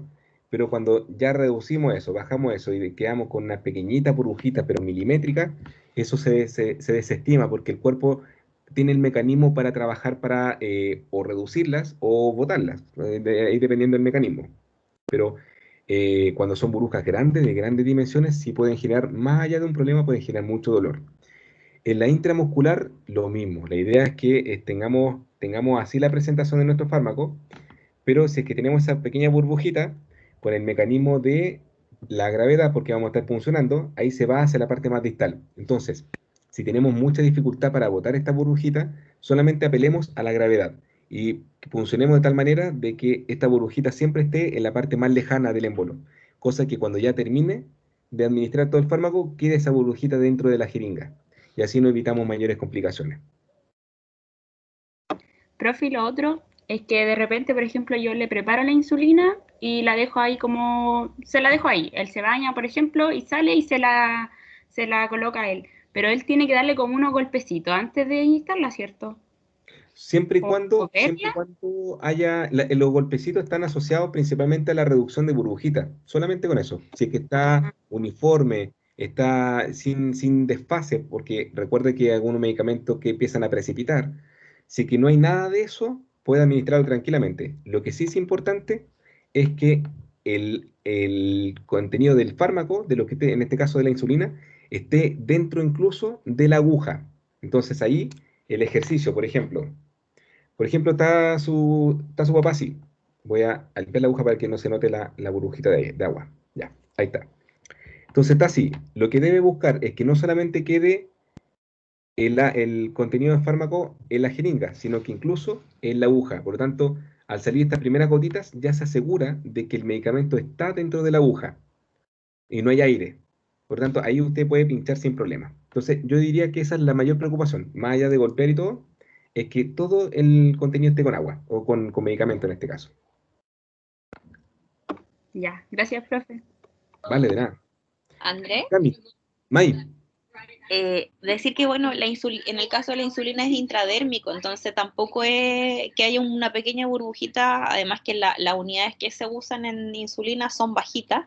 Lo que pequeñita. sí hay que recomendarle, le recomiendo a todos los diabéticos de manera personal, yo reviso a mi papá que no se pinchan en el mismo lado, porque si no se generan estos pelotones, por ejemplo, en la guata, que quedan como duros porque les da, por comodidad, ponte tú, no sé, mi papá se pincha en el lado derecho, siempre en el mismo lado, entonces se generan como unas pequeñas pelotitas por la reacción traumática de la punción intradérmica. Entonces, la Vale que tiene su papá ahí diabético, que se vaya pinchando en distintos lados, brazos, guatita, pero en distintos lados para que no le pase eso. Porque mi papá es porfiado y le quedan esos pelotones por el efecto traumático de la punción. Sí, son porfiados los papás, es que los diabéticos son todos porfiados, vale, no hay caso, son todos iguales. Sí, sí, eso es cierto. Bueno, Cami tenía una pregunta. Profe, ¿podría mostrar cómo se toma bien la jeringa y cómo se realiza el movimiento para sacar sangre? Sí, de hecho es lo que nos queda pendiente de la clase. Así que, porque viene la naranja. Así que gracias, Cami, vale. Y a ver, que ahí Ve la la foto foto de del Antonio Antonio. la foto de Antonio se ganó. Pero la María Soledad escribió algo que no me permite ver completo. A ver si en el teléfono lo puedo leer completo. A ver. Es que el paciente del Antonio estaba muy tenso, entonces ocurrió un accidente. Claro. Me dejó como burbujita que se sentían al tocarla. Chuta, quizá esa burbujita María Soledad fueron flebitis, fue inflamación del mismo vaso con la manipulación. El aire es difícil que uno pueda dimensionar, palparse Ahora, si fue así gigante la burbuja, no estaría contando la historia, estaría con otro relato. Así que yo Creo creo que ese fue más que nada manipulación de la inflamación de la venita. ¿Alguien me habló? yo, María Soledad. Ah, hola, ¿cómo está? ¿Tiene usted? Bien, bien, bien. Es Cuénteme. que esa vez que pasó lo del Viadil, creo que era un practicante, de hecho, entonces estaba la enfermera que lo supervisaba al lado y le dijo, pues, si de hecho ella después pudo inyectarme así de una. Y fue como en la muñeca que quedaron pequeñas burbujitas alrededor de la venita, como que nunca llegó a la vena, Chuta. Entonces se instaló en cualquier lado, ¿no? Este muchacho. pero Claro. duraron, no sé, como un día, quizá un poquito más, y después se desaparecieron solas. Ya, ya, buena. Ya, eso es crucial, de que haya pasado. ¿Y no te dolió ese proceso? Yo creo que como intentó tantas veces, después tuve como, no sé, fatiga. Yo creí que me iba a desmayar porque ya estaba como... Es que intentó en todas las venas posibles y como que no hubo caso que pudiera. Claro, po, claro, pucha. No, yo creo que con ese intento generó mucho daño en tus vasos, po. Ahí yo creo que más allá de la cantidad, pues el daño que está asociado. Sí, Pucha. sí, igual yo Pero estoy acostumbrada así como a eso del Viadil, en suerita y todo, porque paso con el colon irritado, entonces casi siempre para el dolor me colocan Viadil. Y nunca me había pasado eso, pues. o sea, tenés que dejarle el mensaje, es súper práctico, es súper común, pero muy práctico. Dejarle avisar a la persona, mira, sabes que tuve un problema en tal brazo, o me cuesta que me saquen por este brazo, prueba acá, o siempre son en las manos, no sé. El enseñarle a la persona que te va a pinchar también ayuda mucho para que se reduzcan situaciones como la que viviste, sobre todo si es frecuente el que te administren Viavil.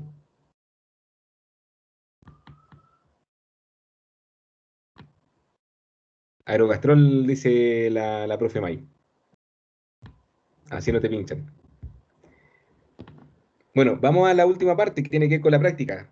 Yo le voy a dejar como unas características generales, pero la invitación está a que, como no va a reclamar nada, denle nomás, denle, prueben, cambien los ángulos, cambien la forma. Lo más importante, lo que decía la Cami, que tiene mucho sentido, es la forma en que vamos a agarrar la jeringa, porque ahí nosotros vamos a tener la comodidad para pinchar o no al paciente. Y eso va a significar en que tengamos un buen pulso. Con la naranja no va a haber problemas si es que estamos tiritones, pero para cuando vayamos a pinchar al paciente, el pulso tiene que ser prácticamente muerto, tiene que ser súper certero, súper seguro, pero también con mucha prolijidad, ¿vale? Entonces, hagan el juego con su naranja en su casa, tranquilo, y también los invito a que probemos cambiando el líquido. Partan inyectando a la naranja, inyéctenle agua de la llave, saquen un vasito, agua de la llave, la cargan, ya se la comió la Francisca, chuta, pucha, F para ti entonces, Fran. La cargan con agua de la llave y ven la resistencia que pueda generar o no el émbolo. Y a ese vasito vayan agregándole azúcar, porque el azúcar se va a poder disolver. Y déjenlo de tal manera que quede más viscoso, cada vez más viscoso. Y vean si es que esa resistencia en la naranja empieza a cambiar o no. Por ejemplo, cuando tienen ya algo más bien como gelatinoso del azúcar, cuando ya empieza a quedar como medio con alta elasticidad, si ustedes lo intentan colocar dentro de la naranja, van a tener una cierta resistencia. Ese juego de resistencias entre algo muy líquido y algo muy viscoso es súper sano que ustedes la practiquen para detectar cuánto tienen que hacer presión, porque eso es lo que ustedes van a tener, por ejemplo, cuando pinchen con una penicilina, cuando pinchen, no sé, la típico que la neurobionta, ¿cachai? Entonces, ese juego de resistencia del dedo va a ser súper bueno para su mano. Cami, ¿levantaste la manito o te quedó la mano levantada? Se me quedó levantada, profe, la bajo al tiro. Ah, vale, vale, ya súper, no hay problema. Ahora, vamos con la mano. Lo primero que tenemos que hacer es que vamos primero a la intramuscular, que es la más rápida, la más simple de todas. Ya sabemos que es un ángulo de 90. Vamos a la naranja. Ya sabemos que es un ángulo de 90, por lo tanto, lo único que necesitamos disponer de nuestra mano es la posición de que tengamos seguridad para manejarla, pero a su vez posibilidad de mantener la fijación de esta. Las funciones siempre tienen que ser en la mano más hábil, siempre, siempre en la mano más hábil porque es la que menos movimiento va a generar de carácter involuntario. Pero siempre la otra la tenemos que tener a mano, disponible en caso de cualquier situación. Por ejemplo, la intramuscular, la mano hábil va a ser la que va a pinchar. La tenemos acá. Vamos ahí. Va a ser, entonces, ¿cuál es la forma que es cómoda? La que ustedes tengan. Si es utilizando todos los dedos, utilizando 2, 1, lo importante es que usted tenga seguridad del lugar de la jeringa que va a estar manipulando. ¿Cuál es la utilidad de la otra mano? Para la muscular, la intramuscular es separar el tejido, es apretar, es hacer de que si es que acá hay mucha grasita, si es que acá hay poca grasita, da lo mismo, tengo que apretar para que exponga lo más posible al músculo. Tengo que apretar y extender, o sea, no es un mecanismo doloroso, sino que es una tracción, de tal manera de que en ese espacio donde voy a generar el sitio de punción, entre en 90 grados y de manera continua y segura la intramuscular. A partir de este movimiento, mi mano hábil ya no se mueve más y mi mano menos hábil es la que corrobora el émbolo. No para la foto, sino que el émbolo para mí. Yo tengo que visualizar cómo está el émbolo. Por lo tanto, veo si es que el émbolo tiene resistencia o no bota nada, y a partir de esta misma mano es la que, finalmente empieza a bajar el líquido. Ahora, si usted está ya con habilidad y todo y considera que esta misma mano es la que puedo utilizar para hacer la administración, bien también. Lo importante, insisto, es la seguridad para que esto no se mueva, ¿vale? Por lo tanto, si yo soy una persona que está recién aprendiendo, me preocupo que esto no se me mueva nada. Por lo tanto, esto es lo que estoy empezando a manipular, manipulo, y una vez que esté lista, con mi tórula con mi tórula seca, así como entró, salió y punció y aprieto. Y a esta, la intramuscular, la mantengo presionada y la muevo de tal manera de que pueda distribuirse el líquido que está ahí estando incorporado. ¿Vale? En este caso, la intramuscular de esa forma. 90 grados respecto al tejido, seguro que entre de una, así como entró, salió.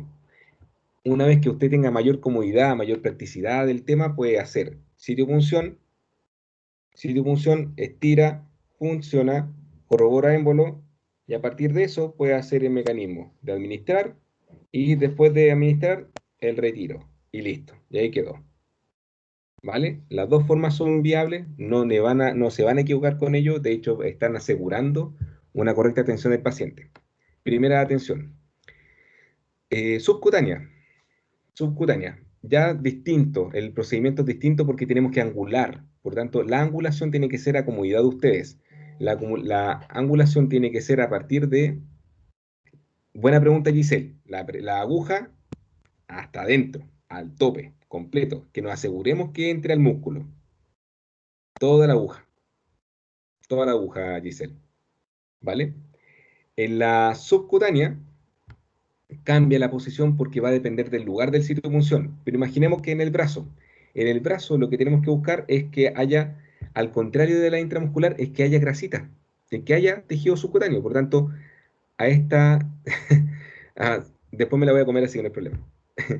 A este brazo tenemos que separar el tejido del músculo, entre comillas, en un término súper burdo, súper coloquial, pero tenemos que preocuparnos de que no llegue al músculo. Y la punción siempre va a tener que ser en el bisel mirando para arriba. Por lo tanto, a 45 grados es probable que mi comodidad de la jeringa tiene que ser de tal manera de que sea con 3 dedos. Y de tal manera de que yo pueda funcionar así como de la misma forma, con el ángulo 45. ¿Vale? ¿Haciendo qué cosa?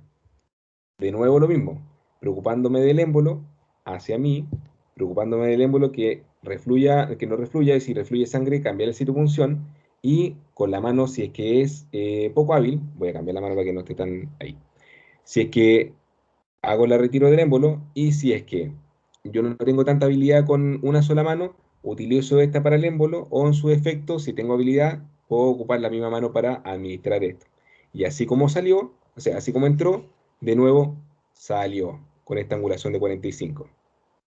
Y esta subcutánea no es necesario, da lo mismo si es que se presiona o no se presiona, no es necesario. Solamente se contiene el tema del posible sangrado que pueda ocurrir. ¿Ven? Entonces, comodidad, practicidad, lo que ustedes consideren cómodo y práctico para que tengan una posición segura de la jeringa. Porque si usted es de la persona que está así, por ejemplo, y así funcionan, también es válida. Lo importante es que si usted es de la persona que funciona así y se encuentra con este vaivén, no es seguro. Entonces usted ahí con la naranja, pobre naranja, practiquen de qué manera es más seguro tener la punción siempre pensando en el bisel mirando hacia arriba, ¿vale? Si es así o si es así. Ustedes definen cuál es la que más a ustedes le acomoda. Un mecanismo distinto es en la endovenosa. Mecanismo distinto, porque ya estamos bajando el ángulo de punción. Por tanto, si yo estoy entre 10 a 15 grados puncionando, pensando que este es mi borde de piel, tengo que puncionar prácticamente así, ¿cierto? Por tanto, y pensando que acá hay un brazo, si yo pienso de que va a estar mi brazo, o sea, el brazo del paciente, mi mano, la jeringa y todo, el ángulo empieza a agudizarse mucho, empieza a quedar más bien recto. Por tanto, mi forma de puncionar ya cambia y se vuelve de esta forma. Para que yo, teniendo el sitio de punción, lo tenga identificado, yo lo que hago es traccionar la piel, dejarla hacia atrás, de tal manera que esta piel no me juegue, no me genere un movimiento involuntario del tejido, y a la vez al traccionar yo aprieto sutilmente al vaso para que no se mueva y yo pueda hacer a partir de esta posición el ingreso en 10 a 15 grados de la aguja. ¿Cuánto tiene que entrar? Lo suficiente para asegurarnos de que estemos en vaso. Lo suficiente. Si es que esto es cerquita, no hay problema. Si es que esto es hasta el total, no hay problema. Pero si es que usted está muy a la orilla, cuidado, porque en la manipulación de esta se puede encontrar con que salga. Y esa salida se la va a cobrar el paciente. Pucha que le va a doler. ¿Vale? Ahora, esto estamos hablando siempre en la técnica de punción, porque detrás de la endovenosa tenemos que ligar al paciente, tenemos que hacer que el paciente extienda la mano, que haga juego de mano para que se empiece a concentrar la distribución de la sangre dentro de la vena. Entonces, esos mecanismos los vamos a practicar dentro del taller. ¿Qué me interesa? De que su mano esté bien trabajada, porque el resto lo vamos a poder aprender sin problema. Por lo tanto, mi invitación es que juegue con los ángulos, 10 a 15 grados, lo vaya moviendo, traccione, haga simulación como que a la naranja la está presionando. ¿Y por qué la naranja? Porque la naranja tiene la particularidad de que le va a dar más o menos la misma resistencia de perforación al pinchar que la que le puede entregar la piel, que es distinto a pinchar un plástico o cualquier cosa. La naranja tiene una densidad de punción similar a la piel, por tanto, esta resistencia que usted encuentra al pinchar es la que usted va a encontrar en la piel del paciente. Así que, ¿para qué sirve? Para determinar cuánta fuerza yo administro dentro de la punción. ¿Vale? Tiene que ser no una punción a la mala, ni tampoco temerosa. Tiene que ser una punción segura y de una, y seca. ¿Vale? Así que eso es súper importante. Y siempre pensando en que voy a tener una mano hábil y una mano menos hábil, en la que voy a atribuirle funciones. Bien.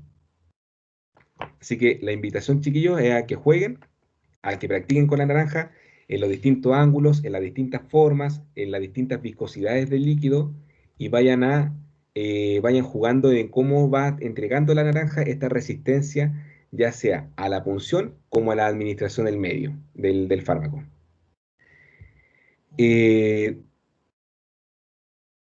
Todas van lento pero firme. ¿Cuál va a ser el único indicador, Fran, a tu consulta? Todas van dentro de la misma resistencia que nos entregue el mecanismo que vamos a sacar, que vamos a administrar. Ya le contaba de que si un medicamento muy viscoso, vamos a tener que entregarle más tiempo para que no dure tanto. Si un medicamento más líquido, va a ser mucho más rápido. La resistencia no va a entregar el émbolo. Ahora, cuando sacamos sangre, que es mi otra jeringa, Funciono, ¿cierto? Funciono. Ahí. Día 15 grados. Ahí lo logré. Empiezo con mi retiro del émbolo. Voy a cambiar de mano para que ustedes lo puedan visualizar.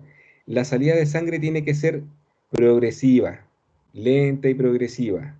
Lenta y progresiva. Porque pensemos que va... buena pregunta, Daniela. ¿Cómo sé cuando toco un vaso? Fíjense en el siguiente ejercicio. Miren. Voy a pinchar la naranja. Acá hay un pequeño reservorio que me lo entrega la adaptación entre la boquilla de la aguja y el lugar de la boquilla de la jeringa. Cuando yo pincho y estoy en el sitio de punción adecuado, esto queda con una pintita roja. ¿Por qué? Porque recuerden que los vasos, las venas, tienen una velocidad de flujo y tienen una presión. Por tanto, cualquier nueva salida que exista va a ir sangre, ¿vale? No va a tener la fuerza suficiente, por supuesto, de llenar esto de manera sola, de manera autónoma, para nada. Pero sí va a tener ahí una pequeña marca de que está en el lugar de punción normal. Entonces, al hacer el retiro, fíjese el juego de movimiento que va a ocurrir ahí. Al hacer retiro, va a ocurrir eso. Por supuesto, ahora estoy jugando con una naranja, por lo tanto hay aire y hay líquido, pero en la sangre va a estar todo esto lleno de sangre. Y usted va a poder hacer el retiro, retiro, retiro, retiro, retiro, retiro de la sangre. ¿Vale? ¿Cuál velocidad? Lenta y progresiva, lenta y progresiva, lenta y progresiva. Que no le genere un espasmo ni le genere un trauma al vaso. Que sea súper naturalizado, súper fisiológico. Y con eso, ya teniendo eso, puede sacar tranquilamente. Y después esto se le coloca, se lo puede tomar un jugo, no hay problema.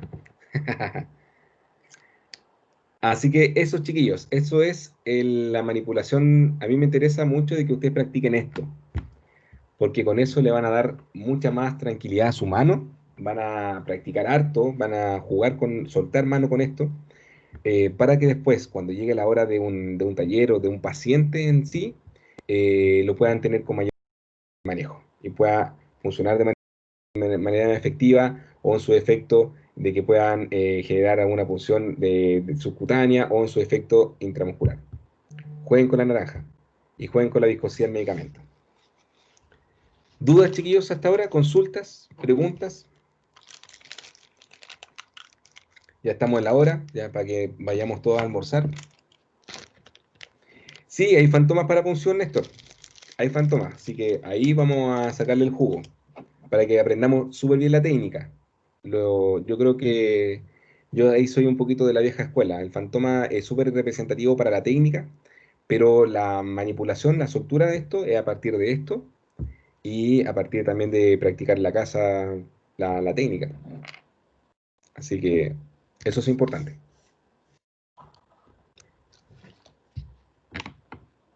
¿Alguna duda, alguna consulta, chiquillos?